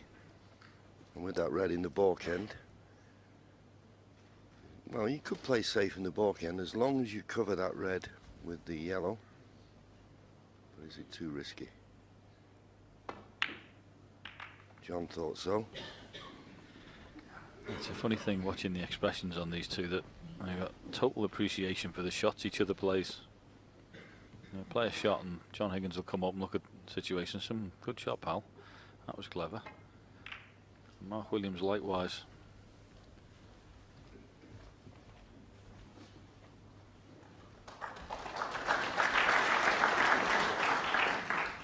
And covering that red in the balk end with the yellow puts a little bit of pressure now on the shot for John.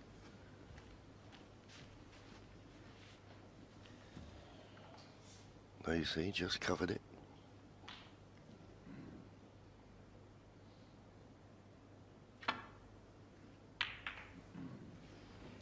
He knocked a red towards the corner and kissing the green. Not the best of safeties.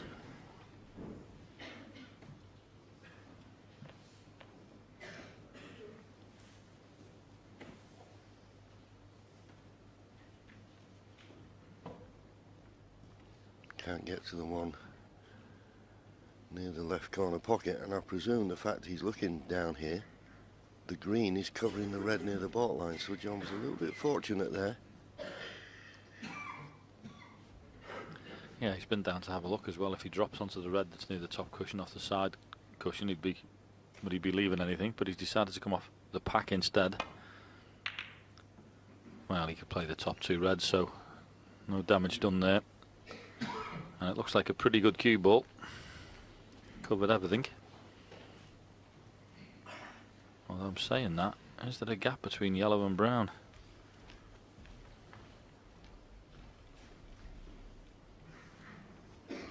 Double maybe, is he thinking of? Well, there is a gap, but he can only hit the red full ball. Can he force an angle to screw back to the baulk cushion? Never thought about the screw back, went for the double.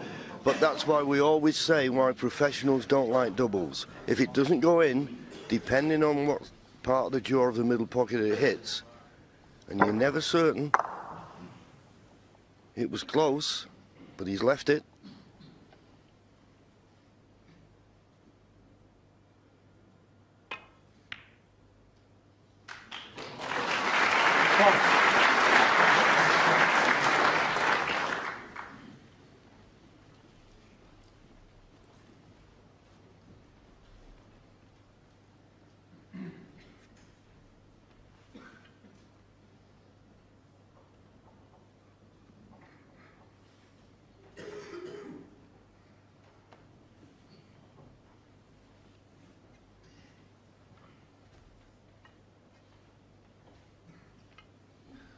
Yeah, just making certain here. There's quite a few reds he can play on.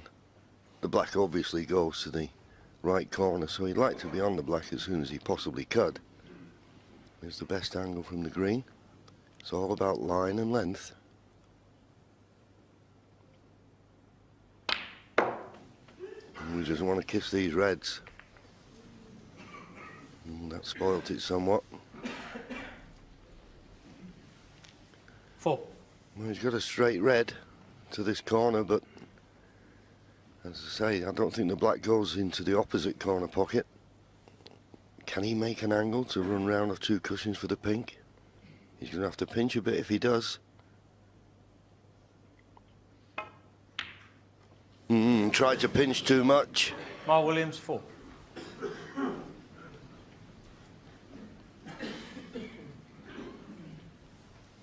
You can't try and pinch any of these pockets. I know we've all said they're playing generous, but not that generous. Yeah, and in fairness to them, I do think in the last couple of sessions they've tightened up a little bit. I think it's when the cloth is absolutely brand new, they were sliding in a little bit too easily.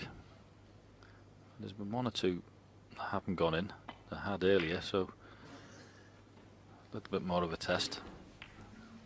But John will be disappointed with the safety at the moment from himself. Players hate it when they hit ball colours, but particularly when you're going down the table, there's no real reason for that.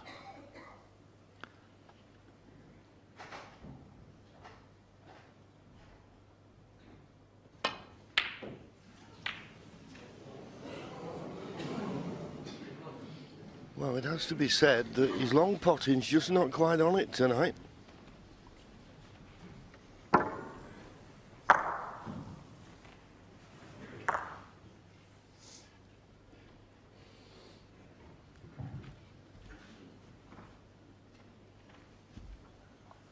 No.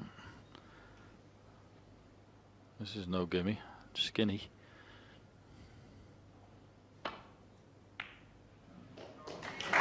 Shot well controlled. One.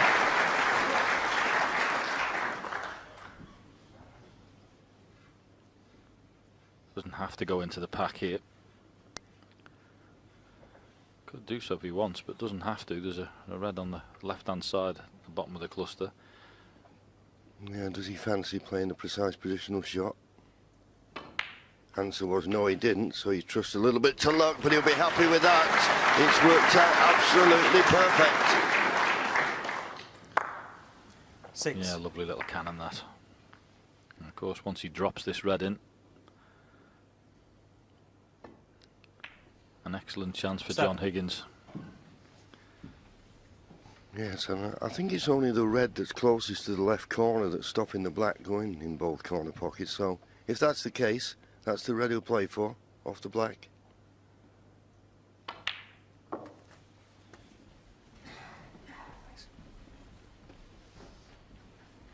Doesn't have to play any cannons to get over the winning line now.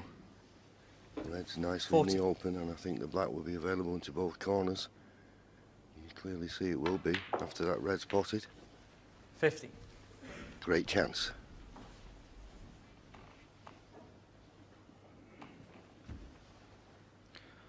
Just wants a little stun up into the red above the black. That's the fella, but he flicked the other one first. Just caught that first red. He wanted to miss that, put the second one up. And because he got that flick, slightly lost the cue ball, but shouldn't be a problem.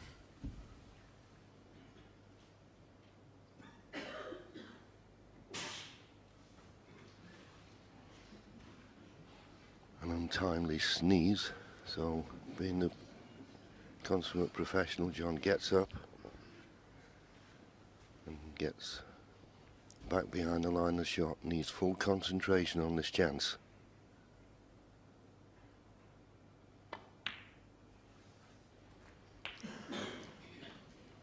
$23. But once again, just lost the cue ball slightly. Yeah, ever since that couple of shots ago, that little cannon that he flicked the other one, it's just been slightly awry with the cue ball control.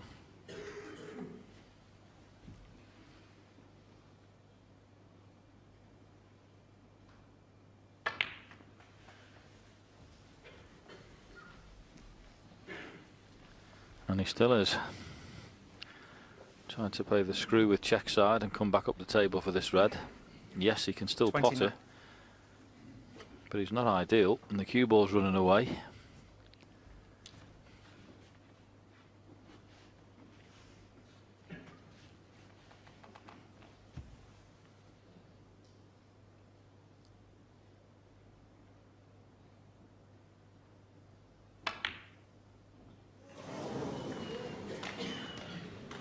Just seemed to be an accumulation 29. of pressure there. That's all it was. He just, once he didn't get that cannon, and he flicked the other red, he was out of position for the next one, then off to pink, and it basically just caught up with him, that break.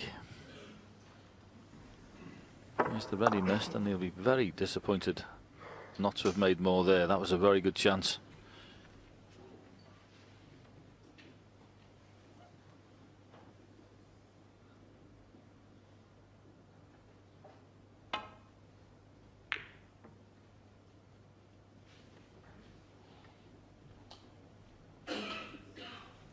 overhit that slightly. Now can John get past the blue? Well, he can, I think. Referee Brendan Moore just having a look as well. If he can get through to it, then he'll take it on. Because he knows if he knocks it in, it could be a frame winner.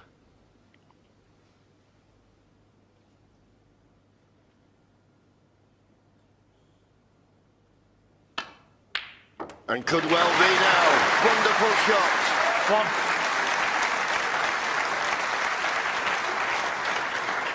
That's just excellent cueing. Straight through the ball.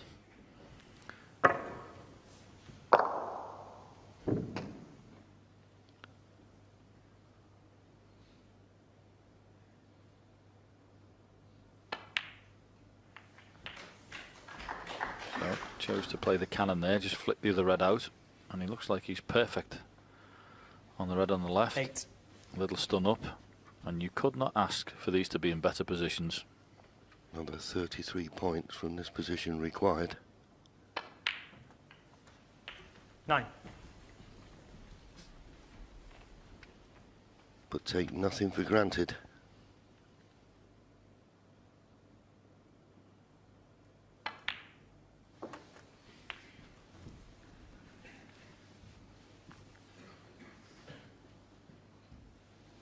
$60.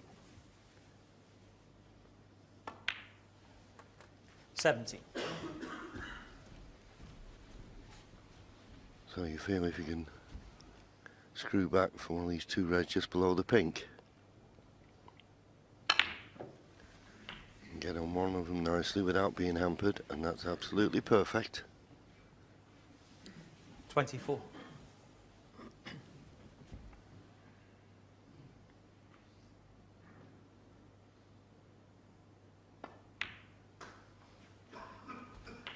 So after this black, he's looking for red, cover red, to leave Mark Williams needing a snooker.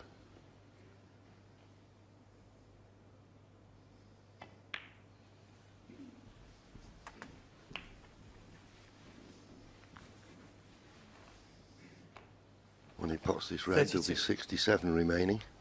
So as I say, red, cover red needed. 33. He didn't come actually absolutely perfect here, and to hold for the red he needs, he's going to have to play a cannon on the pink. And you don't hit these too hard. Give time for the backspin to take effect. And got it.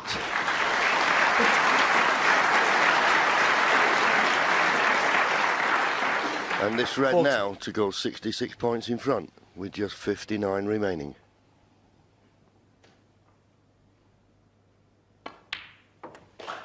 Lucky to get the second chance probably, John, but great opening red. Deserves to win the frame from her.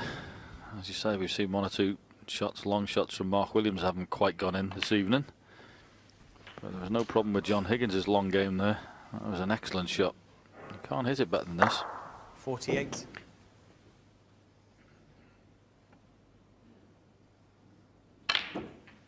49.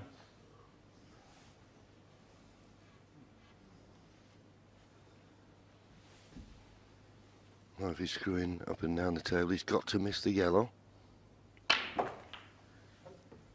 Oh, he checked it. He's checked it. Is he going to knock these reds on? What a great effort.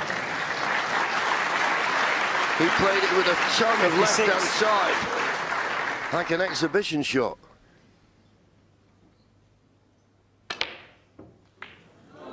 Oh, the blue's gone in, Foul. but it won't make any difference. Mark Williams won't bother getting out of his seat.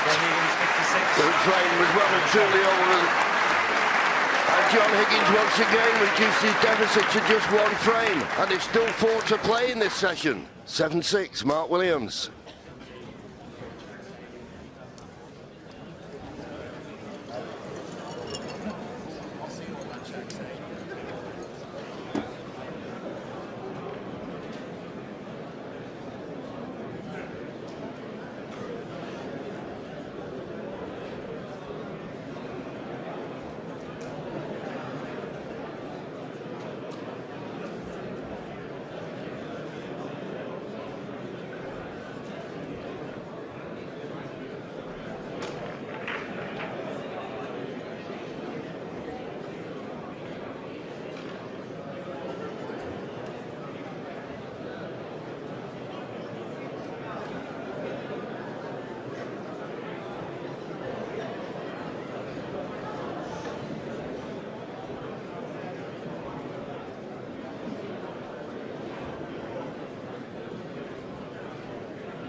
Thank you. Frame 14. John Higgins to break.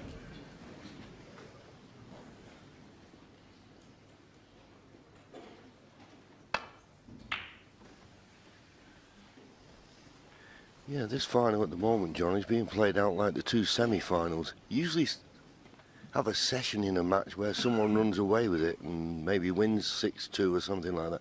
We've not seen that in either the semi-finals. Mark Williams looked as though he could have done that in the early stages of this match, but was able to push on that advantage. Yeah, I think in this case, I think with these two together, I think they're just too clever. I think they're too clever for, even when they start losing a few frames, they know how to scrap the way in and win another one and stop. Yeah, you don't see them losing 5 or 6 frames on the spin because they're just too good at match play. I think that's simply it in a nutshell.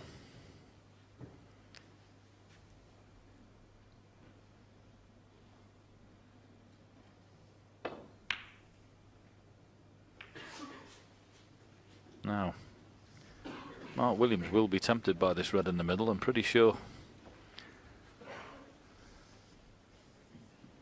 Far from easy, but Ken mentioned before in the studio he's one of the best players he's seen, I think, in the middle pocket.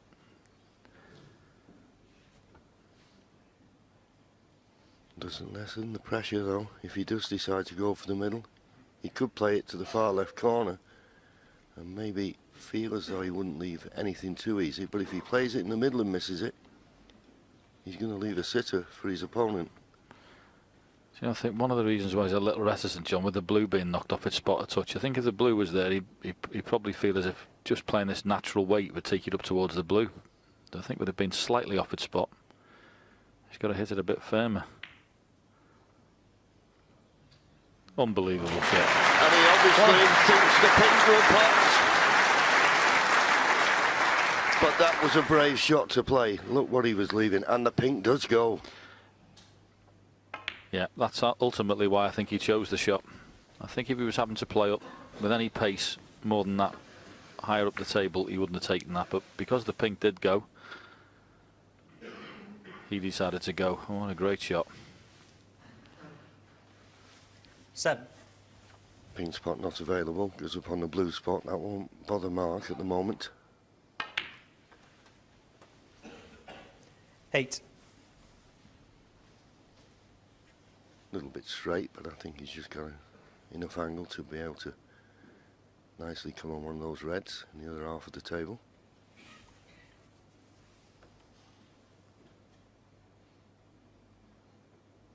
Yeah, a little trace of left-hand side. Now there is a red at the bottom of the cluster that will go, and the reason I mention that, some players, rather than go into the pack and play the cannon, 50. would rather play on the red that's loose, just leave himself a half-ball pot, and in potting that bring other reds into play. We'll see how he wants to play it. Straight into him. Oh, well, would you believe it? Okay, he didn't catch it full in the face. John Higgins, but 6. once again, when he's gone into him, previous frame, he knocked the pink in when he didn't catch it, and this time, not catching him full, down, please. he's going Thank off. I don't question the choice of shot, but he had an alternative to play, but that is unlucky.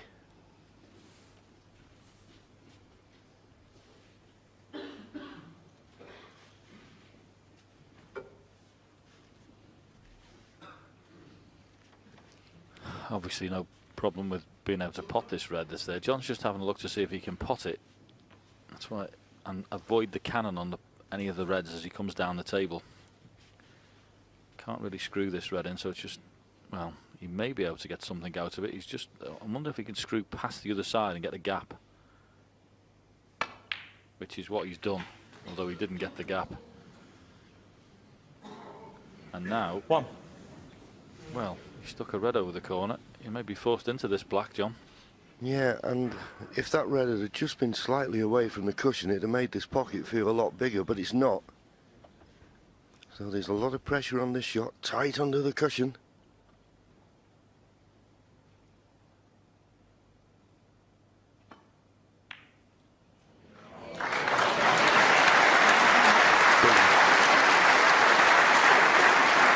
Absolutely brilliant. As John rightly said, that Red 8. wasn't close enough to the pocket to make it a big hole. So there was plenty of pressure on that one. And just looking at John's body language, he's obviously had to give 100% concentration to potting the black, but he's not landed good on the red. Just a puff of the cheeks told me that he's left with another slightly difficult shot. Yep. Going across the table, slightly hitting down. Very easy to flick a bit aside on these. Need good cueing.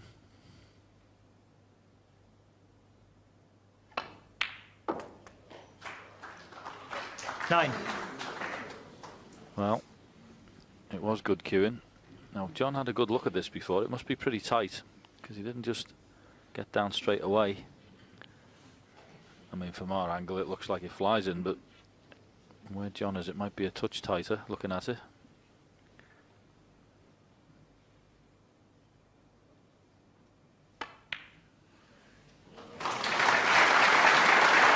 Played it really well.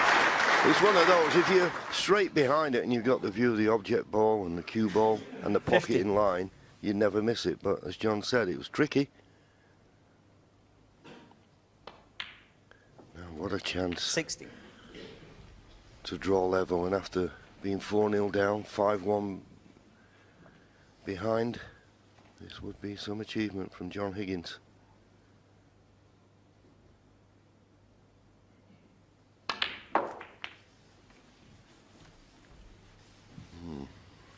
Is he on this red to the corner? 23. It's pretty tight, so maybe not. Might be change of plan. Obviously you can pot this one that's close to the left corner pockets, but a little bit of work to do with the cue ball.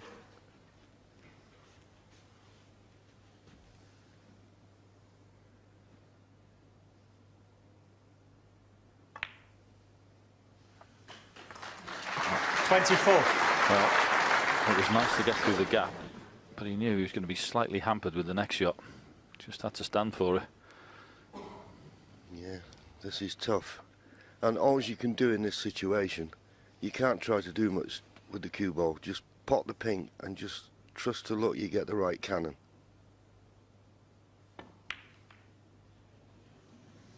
It's flicked in off the red. He's okay. But a horrible split second, he thought he'd missed that. 30.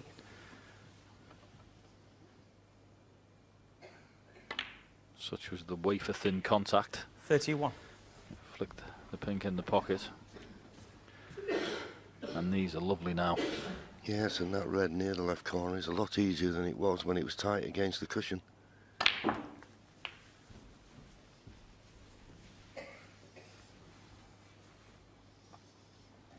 $38.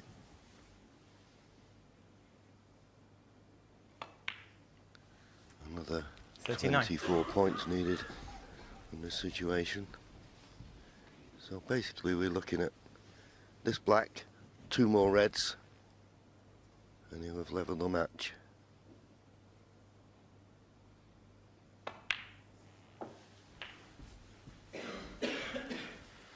He really is made of stern stuff, as John Higgins. I've been saying it for 46. years and years and years, both playing him and being in the commentary box and in the studio. Match after match, he just seems 47. to find it from somewhere.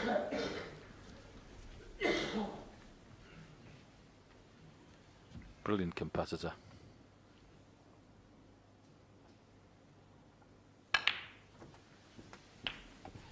This time deciding to play for that red, which, as I say, was difficult before, but when he potted the pink and it flicked it away from the 54. cushion, it may give him a nice angle for it.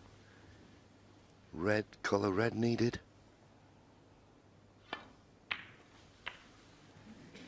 Thanks. 55.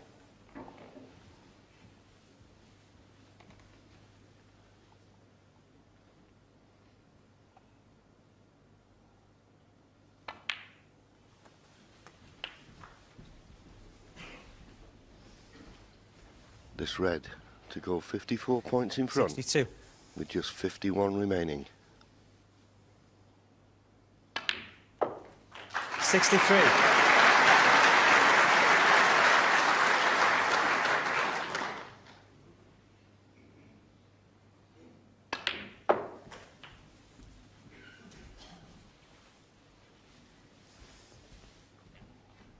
Mark Williams.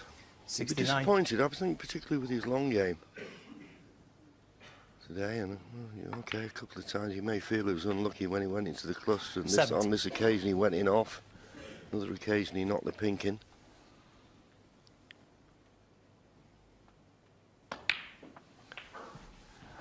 Going right back to the start of this break, John. What a black that was from John Higgins from the jaws of the pocket. 75. Absolutely wonderful cutback. Lots of pressure on it. 76. Floated in the hole. And everything he got, he deserves after that shot.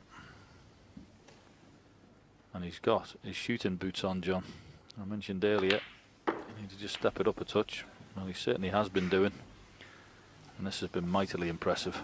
Yeah, and it'll be interesting to see what the response is from Mark 82. Williams here. We've said that he's long potting just slightly off. How will he respond? Because John Higgins at the moment has got eyes only for another century. Mark Williams has made 10 centuries in the tournament. If John Higgins can make one here, then he'll equal that. 83. And it'll be the 81st of the tournament.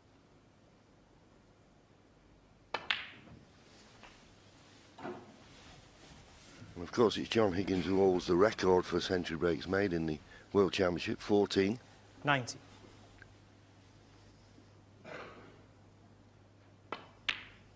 And the thing is about him, John, 92. once he gets on this roll, he can reel off big breaks, one after the other, no problem.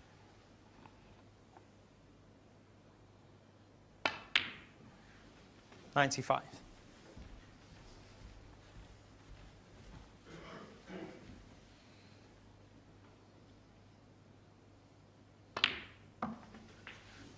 $99.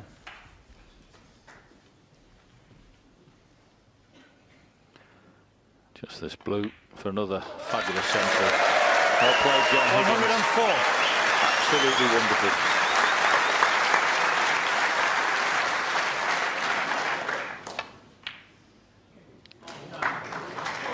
$110. He's really starting to hit it good now, that's for sure. It's there, absolutely wonderful from John Higgins. Another century, break of 117. 117 in the frame. At last, John he's clawed Higgins. it back. It's 7-all.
Frame 15.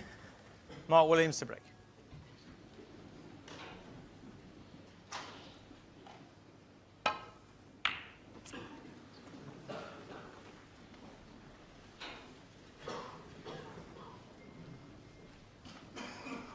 Yes, you could certainly say, Hazel, that the cream is rising to the top here.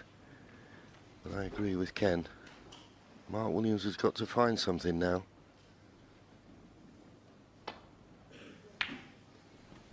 I know one thing, John. Alan McManus has given us all a bad name when he's doing them demos. He never misses. I know.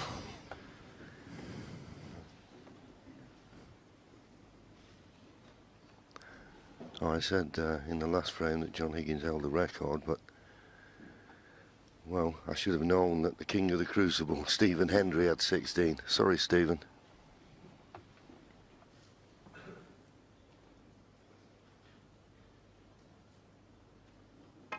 I'm glad you corrected that, John. He'd been throwing things at the TV. Oh,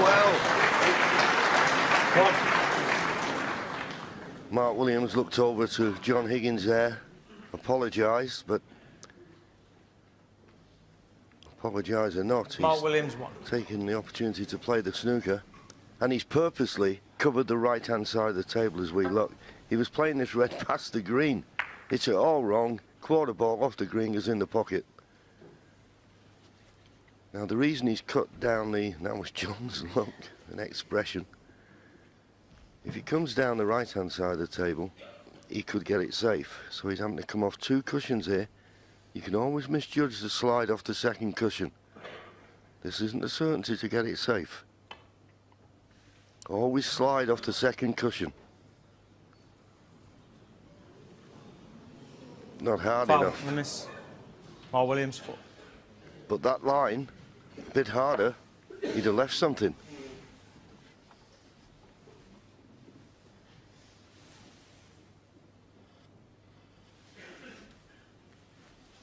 Oh, okay.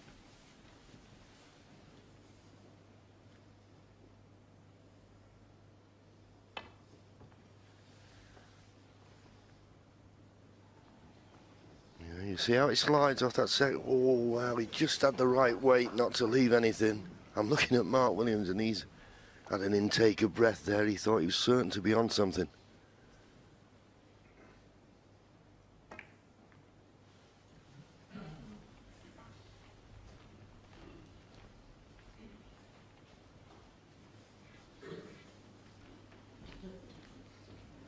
It's a funny thing. I think the main thing where the game has changed, the players, because of the long potting of the players, they don't like playing thick, aggressive safeties. And John Higgins would rather play this risky red than do that. I think it's the only red he could leave is the one he's playing if he goes for the pot. And he did go for the pot, but missed it by such a way, he'll be lucky if he's not left anything. Yeah, that's well, as far away as he's been with any pot in this session. And of course he's left Mark Williams with a straight red.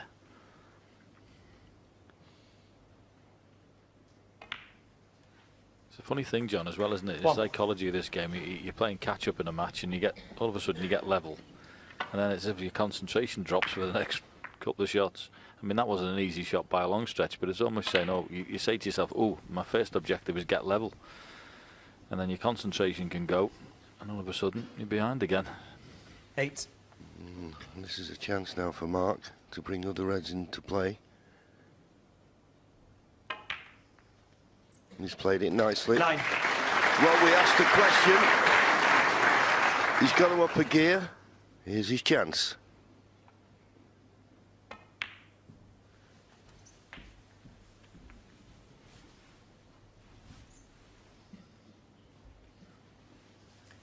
$16.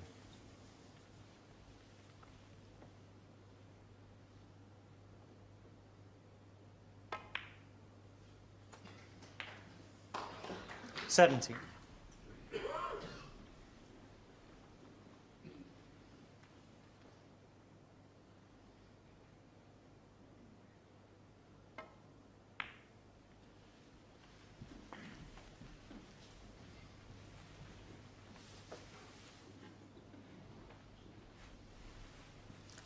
$22.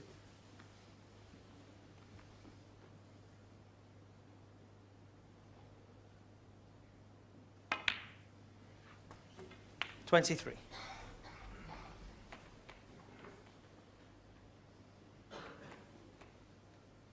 A little bit low on the black, but I don't think he'll be playing a cannon here. There's a couple of loose reds to play on.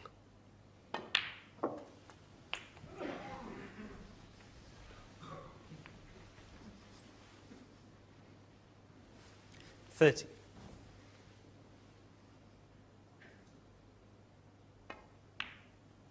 I'm just looking at the cluster. 31. There may be a red just below and to the right of the pink that goes to the left corner, although having a second look, I don't think it does. So 2 loose reds to play for. Needs a good line and length here. Playing for the one near the top cushion, and this looks good. Lovely line. Always you hope you're not straight. Looks perfect. 35. Yeah, excellent shot, but definitely the right red to play for. Type of shot you could be very 36. positive with off the brown there, and you knew virtually guaranteeing position by hitting it firm. But nicely struck all the same. Yeah, nice angle on the black. He'll go into him here. He wants to catch the left-hand side of him because he's got that loose red on the left of the table. He could be on.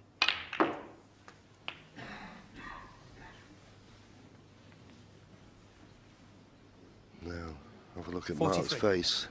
That tells us whether he's on an easy red to keep this break going or a difficult one.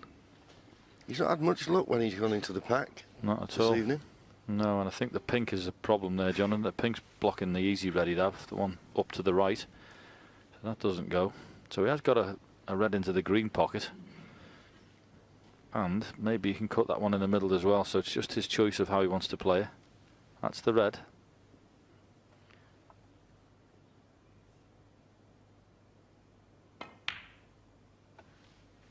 He's walking. He's walking. 44. He's perfect on the blue.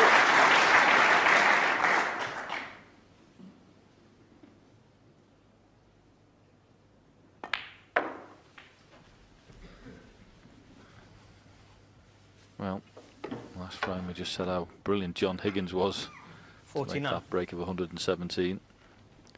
So far in this break, this is class.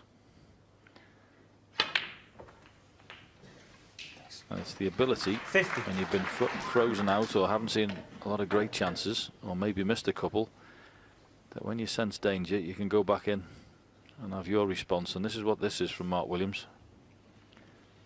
Yeah, he's just giving us a bit of thought.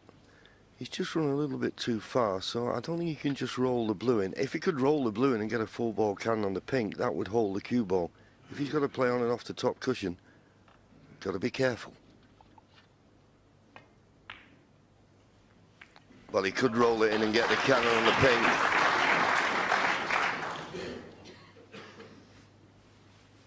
$55.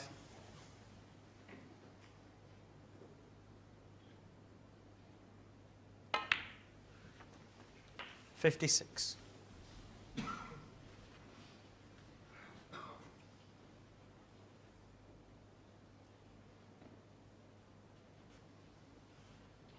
Same problem as the last time, but after this blue, he's just looking for one more red. Can't play a cannon on the pink this time. Yeah, he's ummed and ahed about this one for a little while.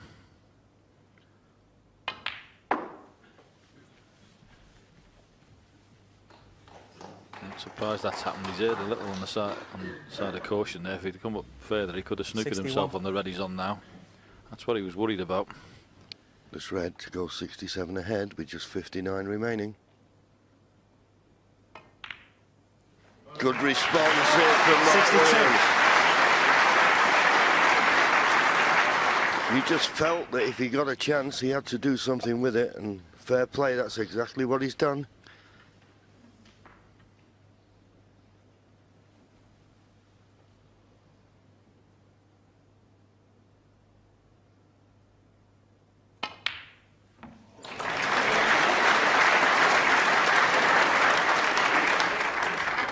Well, this is good stuff, isn't it? 67. This is a great response from Mark. Thank you. It's just 68. wonderful match play snooker played at the highest level. I mean, we've had one frame that's gone over half an hour. The rest of them have been pretty quick fire. Even the frames that look like they're going to walk could have been resolved by good play. And both players are in really good stroke and playing really 75. well. Maybe an opportunity in potting this red to bring one of the two reds near the side cushion into play. 76. Well, he's not perfect on the pink, but we know he's a master at dropping this type of shot in. He'd love to make a century.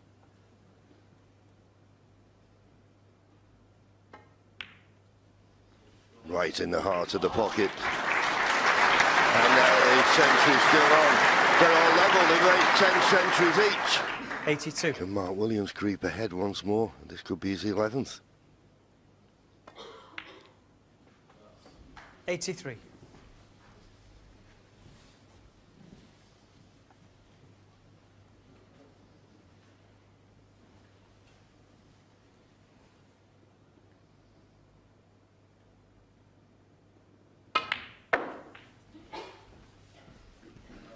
So that with lots of right-hand side and played it nicely. 88.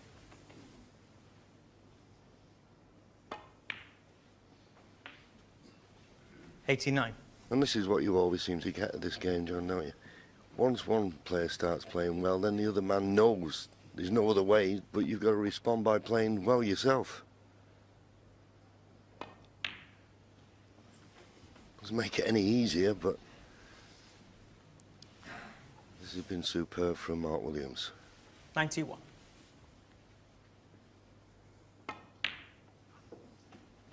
93. Green and brown for the 82nd century break of this year's Betfred World Snooker Championship.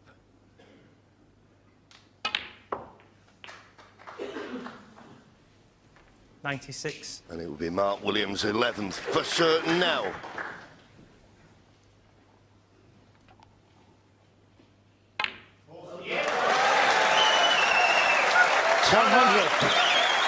now we've got a 10 up there from Joe and Mark's son.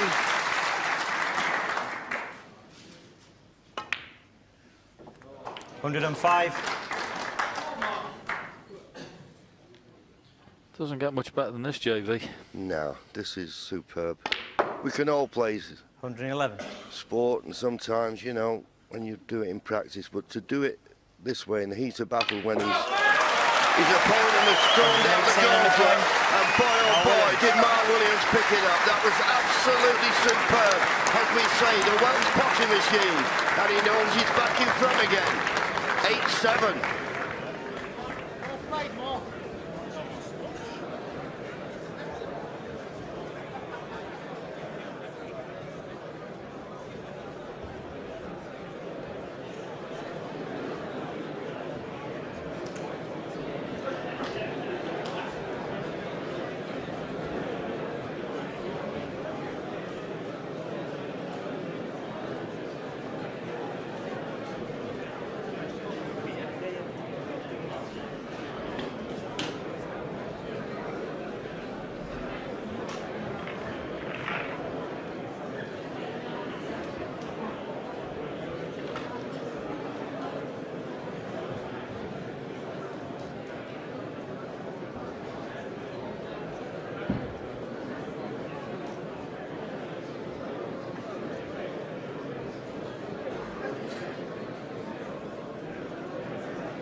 9 tonight. 9 tonight, so 2 more.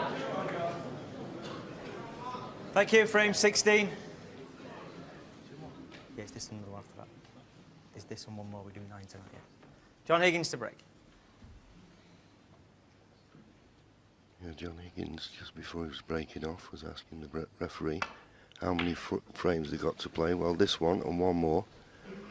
And yeah, Alan McManus looked very good in the practice table there, but potting the brown at that pace using a rest was a bit more difficult.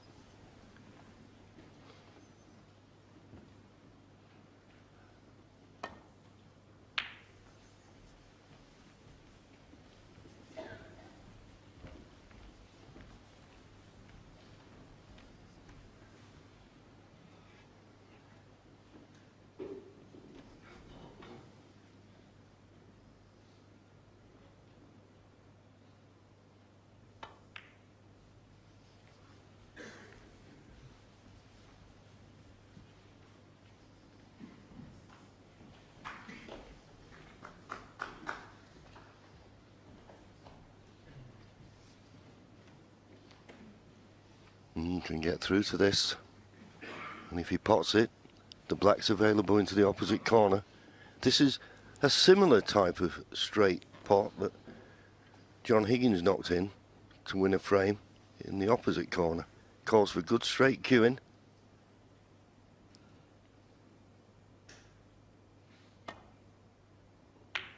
Well, he decided to roll it, did Mark, and that double kiss will leave a pot on for John.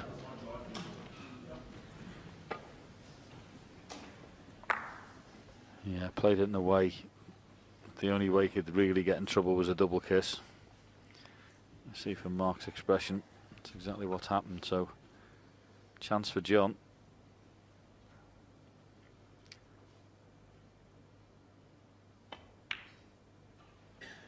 And the way these two have been going at it for the last few frames, this could be a very heavy contribution. It's been brilliant stuff. Yeah, it's basically, as you say, the last few frames have just been one mistake snooker. You make one mistake, you go back to your seat, and you'll be lucky to get back to the table.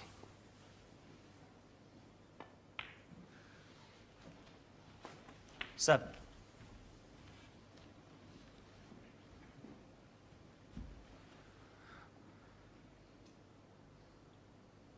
Wonderful shot from our jib there. Coming down over the scene at the Crucible Theatre. Everyone engrossed with this match, and why not? 12.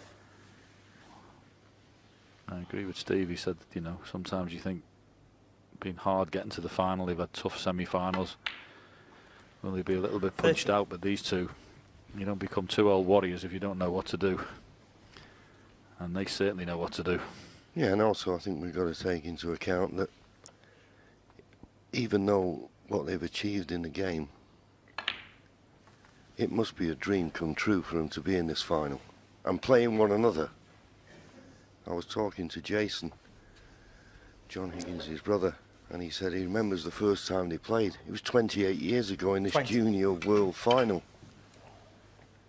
That's how long they've been battling it out against one another.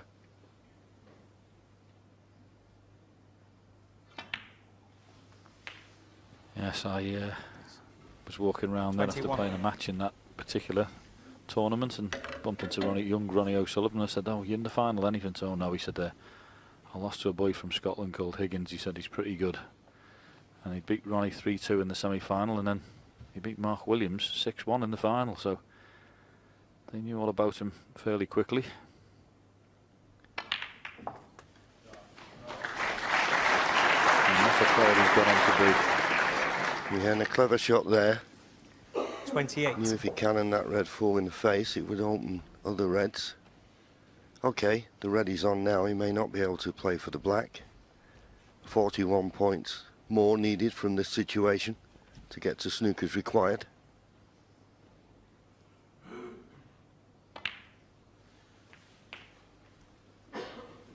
$29. Just about got the angle on the blue, but just looking at it, there's only one loose red to play for. When he went into them before, he only knocked one red out, really. Just coming round to have a look, see if there's any possibility of a plant. I mean, if he's got enough angle, he could decide to force this blue in and come round off 2 cushions and play a cannon, but I don't know whether he'd fancy that. Also playing for the red in the middle, unless there's a red in that cluster that will go. Can't see one. Yeah, 34. Just put his cue down on the table there. He's looking for an angle somewhat level with the black would be perfect, and then a stun up into the pack.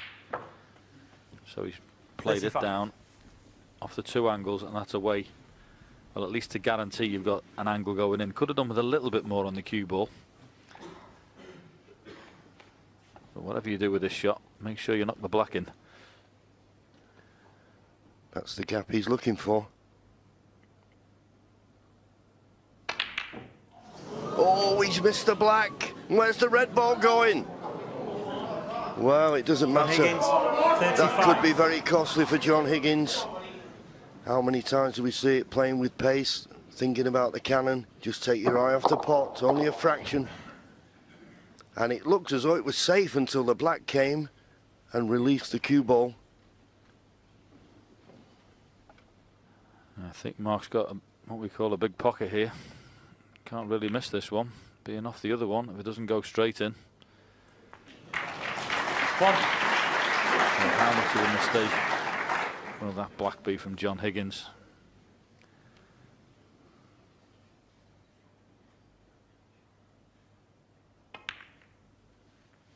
It's just a funny shot, John. That's why I called it before he played it. I said, whatever you do, don't miss the black, because just when it's a little bit more of a cutback than you think, and you're trying to play the cannon, 7. I've seen them missed time and time again. Yeah, at that pace that you need to break the reds open, you've got to be right in the heart of the pocket. And he wasn't. It was a fraction out. And now he's going to sit there and suffer. And this is a great chance for Mark Williams. Remember, Mark's in stroke. He made a 118 break in the last frame. 8.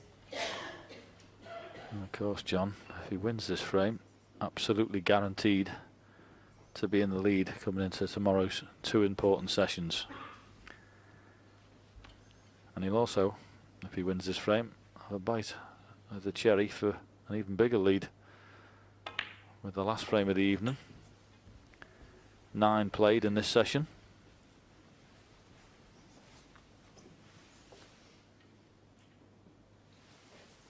$14.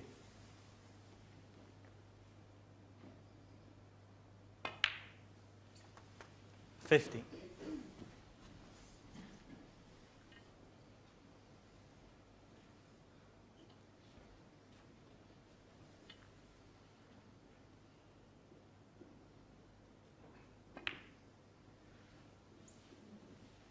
If it had been straight there, I'd like to have held a spot. Has he? Yes, he has. 21. Given the opportunity to play on these 2 reds without being hampered by the pink. 22. If it had gone on its own spot, that is.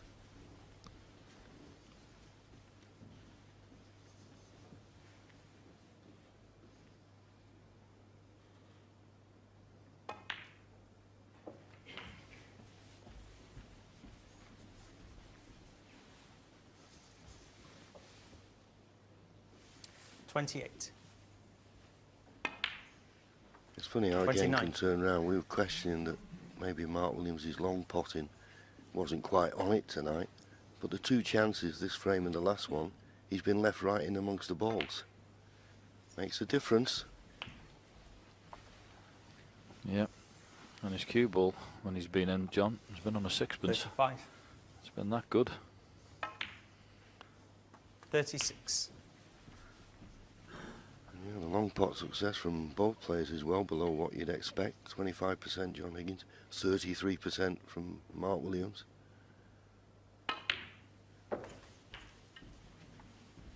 As I say, and we always say, if you miss when you're in, then you can 42. only expect the worst. Most definitely at 43. this level, that's for sure. That's not the worst kiss on the brown. He wouldn't have been playing for a cannon there. And the fact he's hit it virtually full ball towards the pocket is lovely.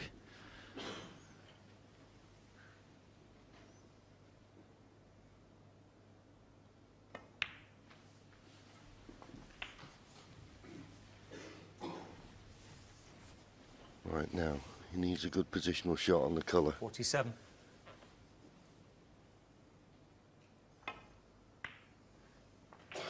Was able to hold 48. for the brown or green.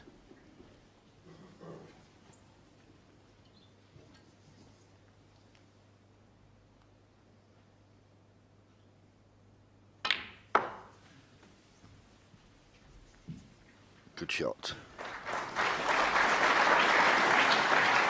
52. He can go up for a baulk colour if he should so wish here, because he won't need the blue. And that 53. blue being close to black, that could have been a problem, but that's not the case. 18 points to the lead, just yellow.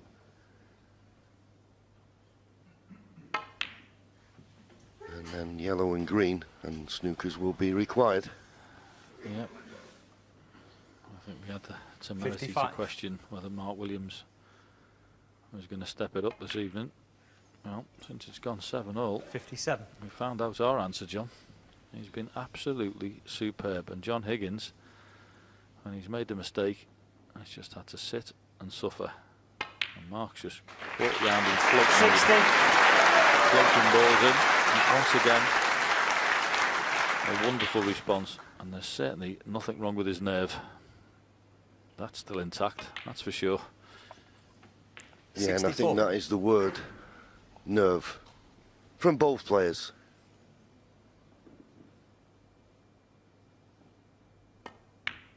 As we say, it's all right doing it in practice. It's not in, but it won't matter. Mark There's Williams, 29 points 64 in and the frame. front, 18 remaining, not a concession from John Higgins. So Mark Williams now takes a 2-frame advantage. 1 to go.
Thank you. Thank you. The final frame of this session, Mark Williams to break.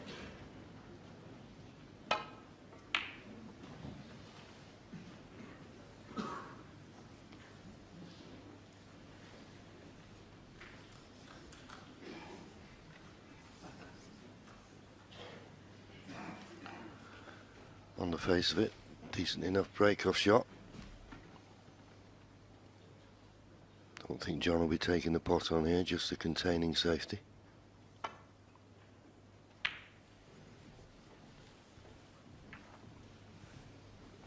Well, that red that's just flicked off the cluster, it may be a tempter for Mark to cut to the right middle.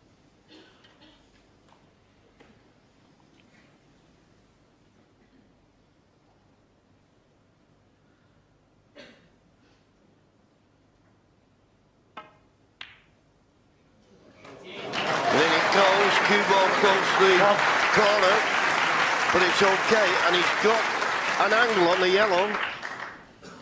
Yeah, brilliant pot, John. Absolutely brilliant, and he's just cut the jaws, and he's actually left him perfect.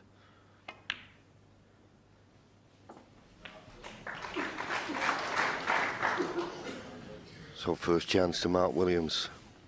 He won the first session of this match by 5 frames to 3. This session, it's 4-all. Chance to win the session as we close in on the 4.5 hour mark for this match. But winning this session, after winning the first, he'll go in overnight with a 3 frame advantage. Yeah, Mark just pointing his cue there. That gap he's looking at. He's got obviously this red. If he could stun, play for pink and come down, he'd love to get that red away from the black. 4. I don't know whether he's got the angle to do it now, but he's gone pretty straight, so we'll be doing off this shot.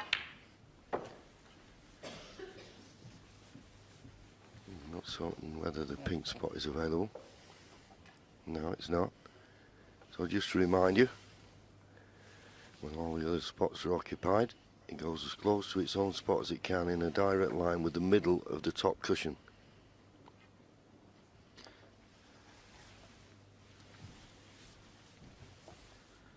I bet you, it's not going to happen here, John, but I bet you'd love that pink to be able to be potted. 10. Because that would be the one he'd play and go straight into the pack, but it's not worked out that way, the way they are.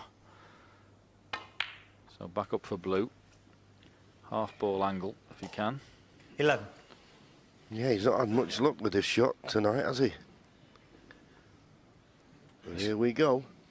He's come a little bit close to the cushion there. He's got to jack the cue up in the air. Tougher to get power in this.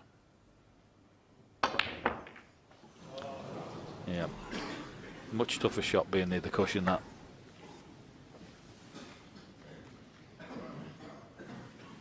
Yeah, as you say, striking 16. down, and of course, he'd be making certain that he didn't miss the blue. Just playing safe off the red, just to the left of the black. He doesn't want to open them up. Mark Williams, 16.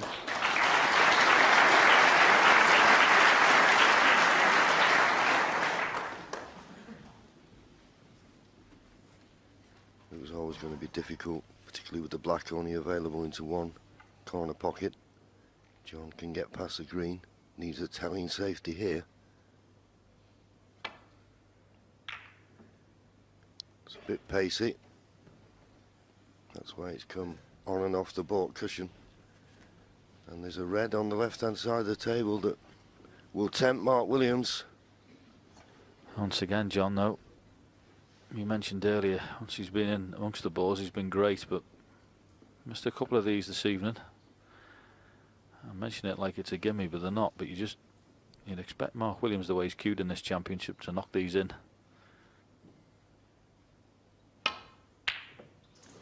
And that is the only department at the minute that's not firing on all cylinders. Everything else is great. Yeah, so it just shows you those stats we show you about long pot success in this session. And he didn't have to do anything with a cue ball. He'd have been perfect on pink or black, and he's a little bit taken aback by it. Is John Higgins playing a double here? Once again, as I say, the problem with the double, if they don't go in, you don't know where the red's going to finish. He thought he was playing as a shot for nothing. He may well have not left this red.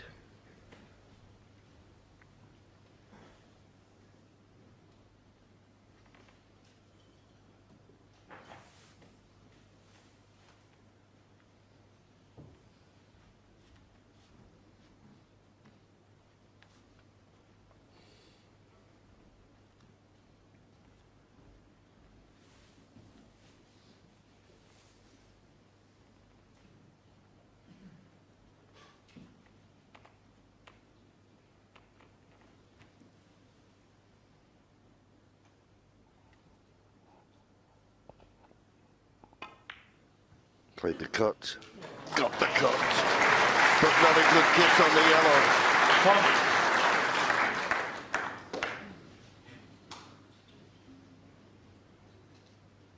This was very thin. And a better kiss. You've been okay. Well, if he's playing the pot on the brown, this is a brave shot to take on.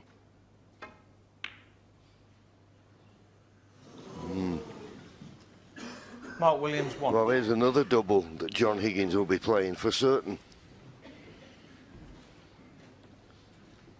Yeah, just coming round to have a look to see what position is going to be. It could be a stun down for the black. Don't think the pink pots from that side of the table.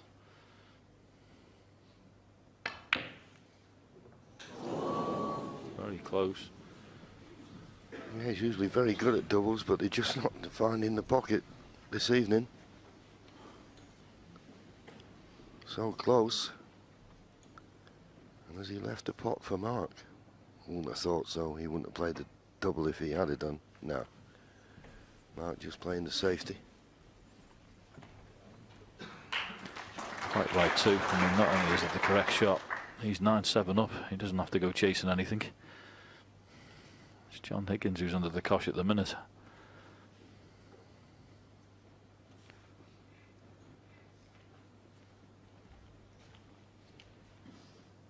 Yeah, this is a big psychological frame, I believe, because when John was trailing 4-0 and 5-1, if you'd have said, right, okay, you're going to finish the first day just one frame behind, he'd have been over the moon. But Mark Williams will have something to say about that.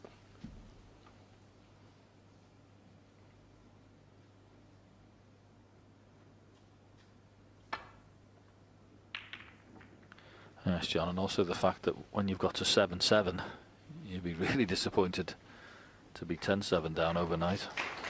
Yep.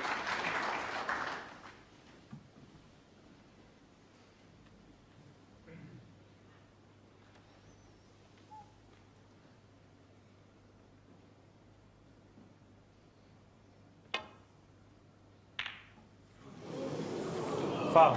Well, that's always on. John Higgins, 7.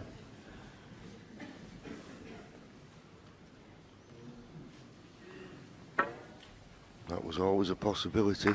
I mean, Mark's thinking, well, what's the odds of knocking the black in? But there you go. But is there anything that will tempt John Higgins? He's just looking to see if he plays this red on the right-hand side of the table. Would this red be the only one he leaves, should he miss it? But it's a big shot to take on in a big frame.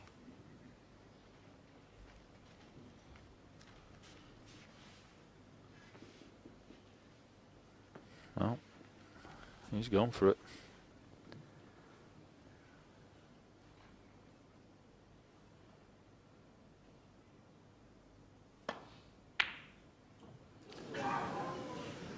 And he may live to regret that decision.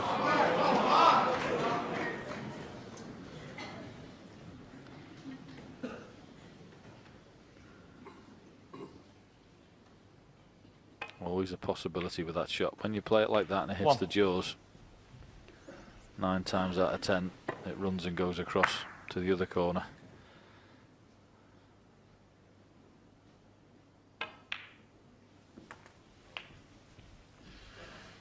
So another chance for Mark Williams. Not straightforward, of course. 7. Gonna have to open that cluster, but he'll be trying as hard as he possibly can for that 10-7 lead overnight. Yes, and no reason not to play the cannon now.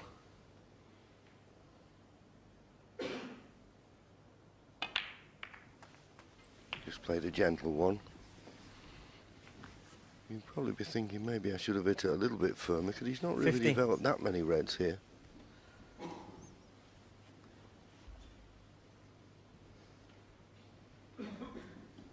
But wherever lead he builds on here,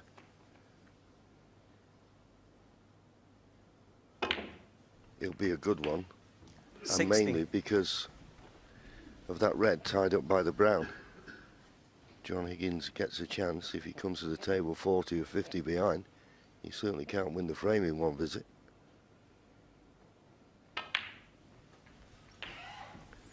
So I'm into play for this red to right middle.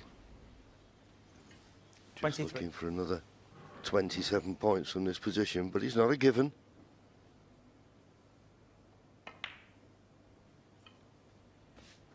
$24. This could be the key shot. He'll go for this full-blooded. Now, you need plenty of topspin on this to get the arc on the cue ball.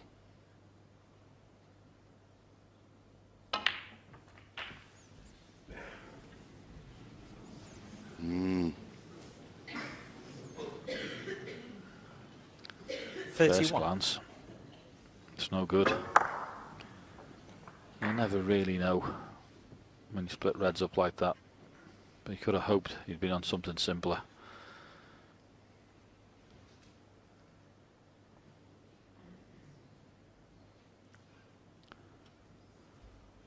$41 the lead.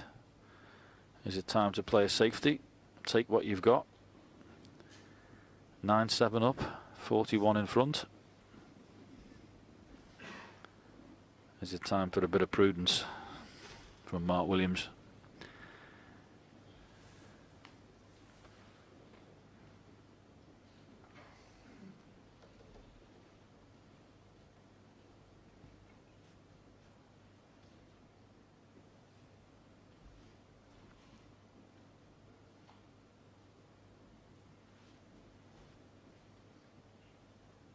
Don't blame him taking his time here.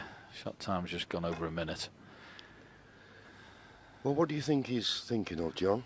I think he was thinking originally, John, of trying to clip the red in the middle pocket and come round and make.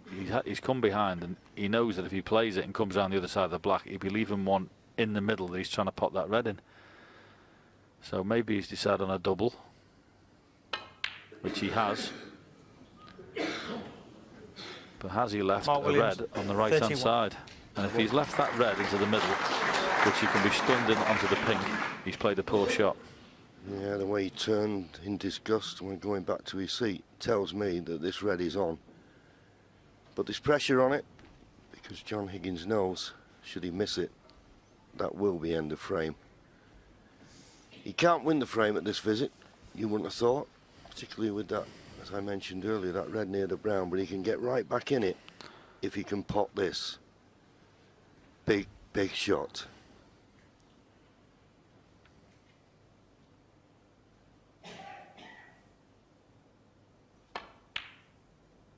Brilliant. I'm going to give Mark Williams out, John. He played the wrong shot there. It's not very often you can say it was poor shot selection, but he shouldn't have played the double there.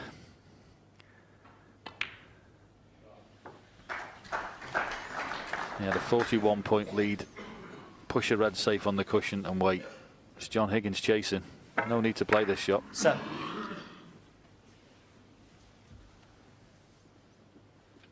It wasn't as even he got close with the double, was it? Yeah, and we always commend him on his choice of playing a shot for nothing, but he got that one wrong. As I say, I can't see John Higgins winning the frame at this visit, but if he minds his work, he'll be right back in it.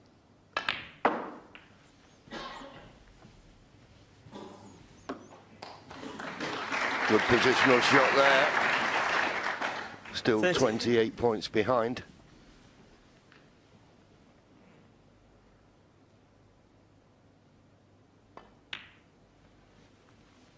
$40.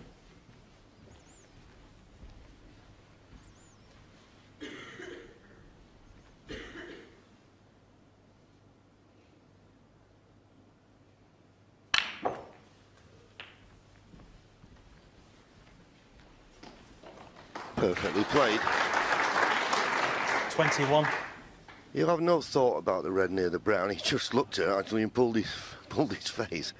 Because it's not one of those situations where you feel as though you could hit the red because you could knock the brown in. So what I'd be doing now, 20 points behind, just close the gap and then see if you can play a good safety off that last red. Oh, I couldn't agree with you more, because it's a perfect plant, those two. 22. So it's virtually impossible to get that red out unless you hit both cushion first and into the brown. But even then, you have to hit 100 mile an hour to split them and get the ball into a potable position. So there's nothing he can do.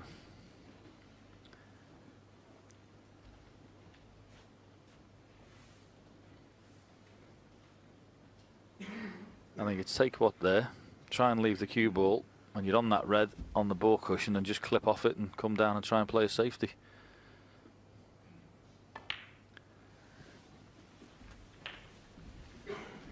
Can't see anything else. Now within 13 points. 28.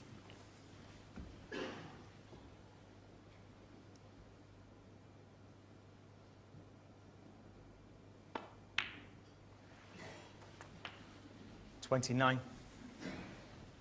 As I say, as you say, you could do it coming off the ball cushion, but it's very risky. He's got the perfect angle on the black just to roll it in and finish up on the red to the right middle. Well, he had a look a second ago, John, didn't he, to try and leave that angle off the second last red. But surely, if he gets the cannon, he is going to knock the brown in. Can't see any other result.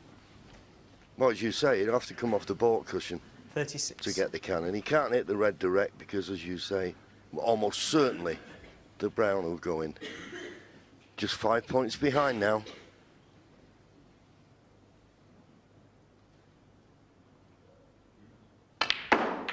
Foul. John Higgins, 36. That had to happen. Mark Williams, 4. Things Quiet that down, happen please. Thank you. in the heat of battle. Yes, two wonderful exponents of this sport, and you've seen two shots that are hard to explain. Mark Williams' attempt at a double, and John Higgins' attempt to get that out. There could only be one result playing it that way.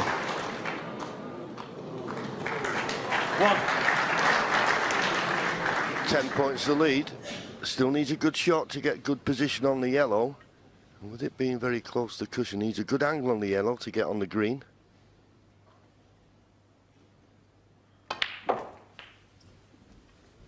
Found a beautiful line and a wonderful length.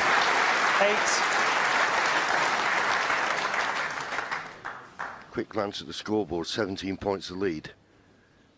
Still needs yellow, green and brown for a 3-frame advantage overnight.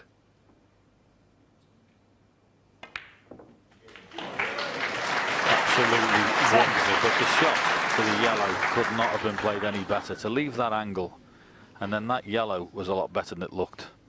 What a brilliant frame of snooker to finish the evening. It's a fabulous 30. final, and this has been a fabulous final frame of it in this session. Yeah, not the icing on the cake for John Higgins, but what a marvellous 9 frames we witnessed this evening. It's had everything. It's had absolutely 17. everything. And this crucible audience are completely enthralled with it, as we are. 22. So it's Mark Williams who won the opening session, and he's going to win this session just by the odd frame, but it'll give him a 3-frame advantage at the end of day 1. Marvellous snooker, absolutely top draw. John Higgins will be disappointed. Looked like he could get within 1, but Mark Williams, when he was asked to, produced. Overnight, he leads by 10 frames to 7.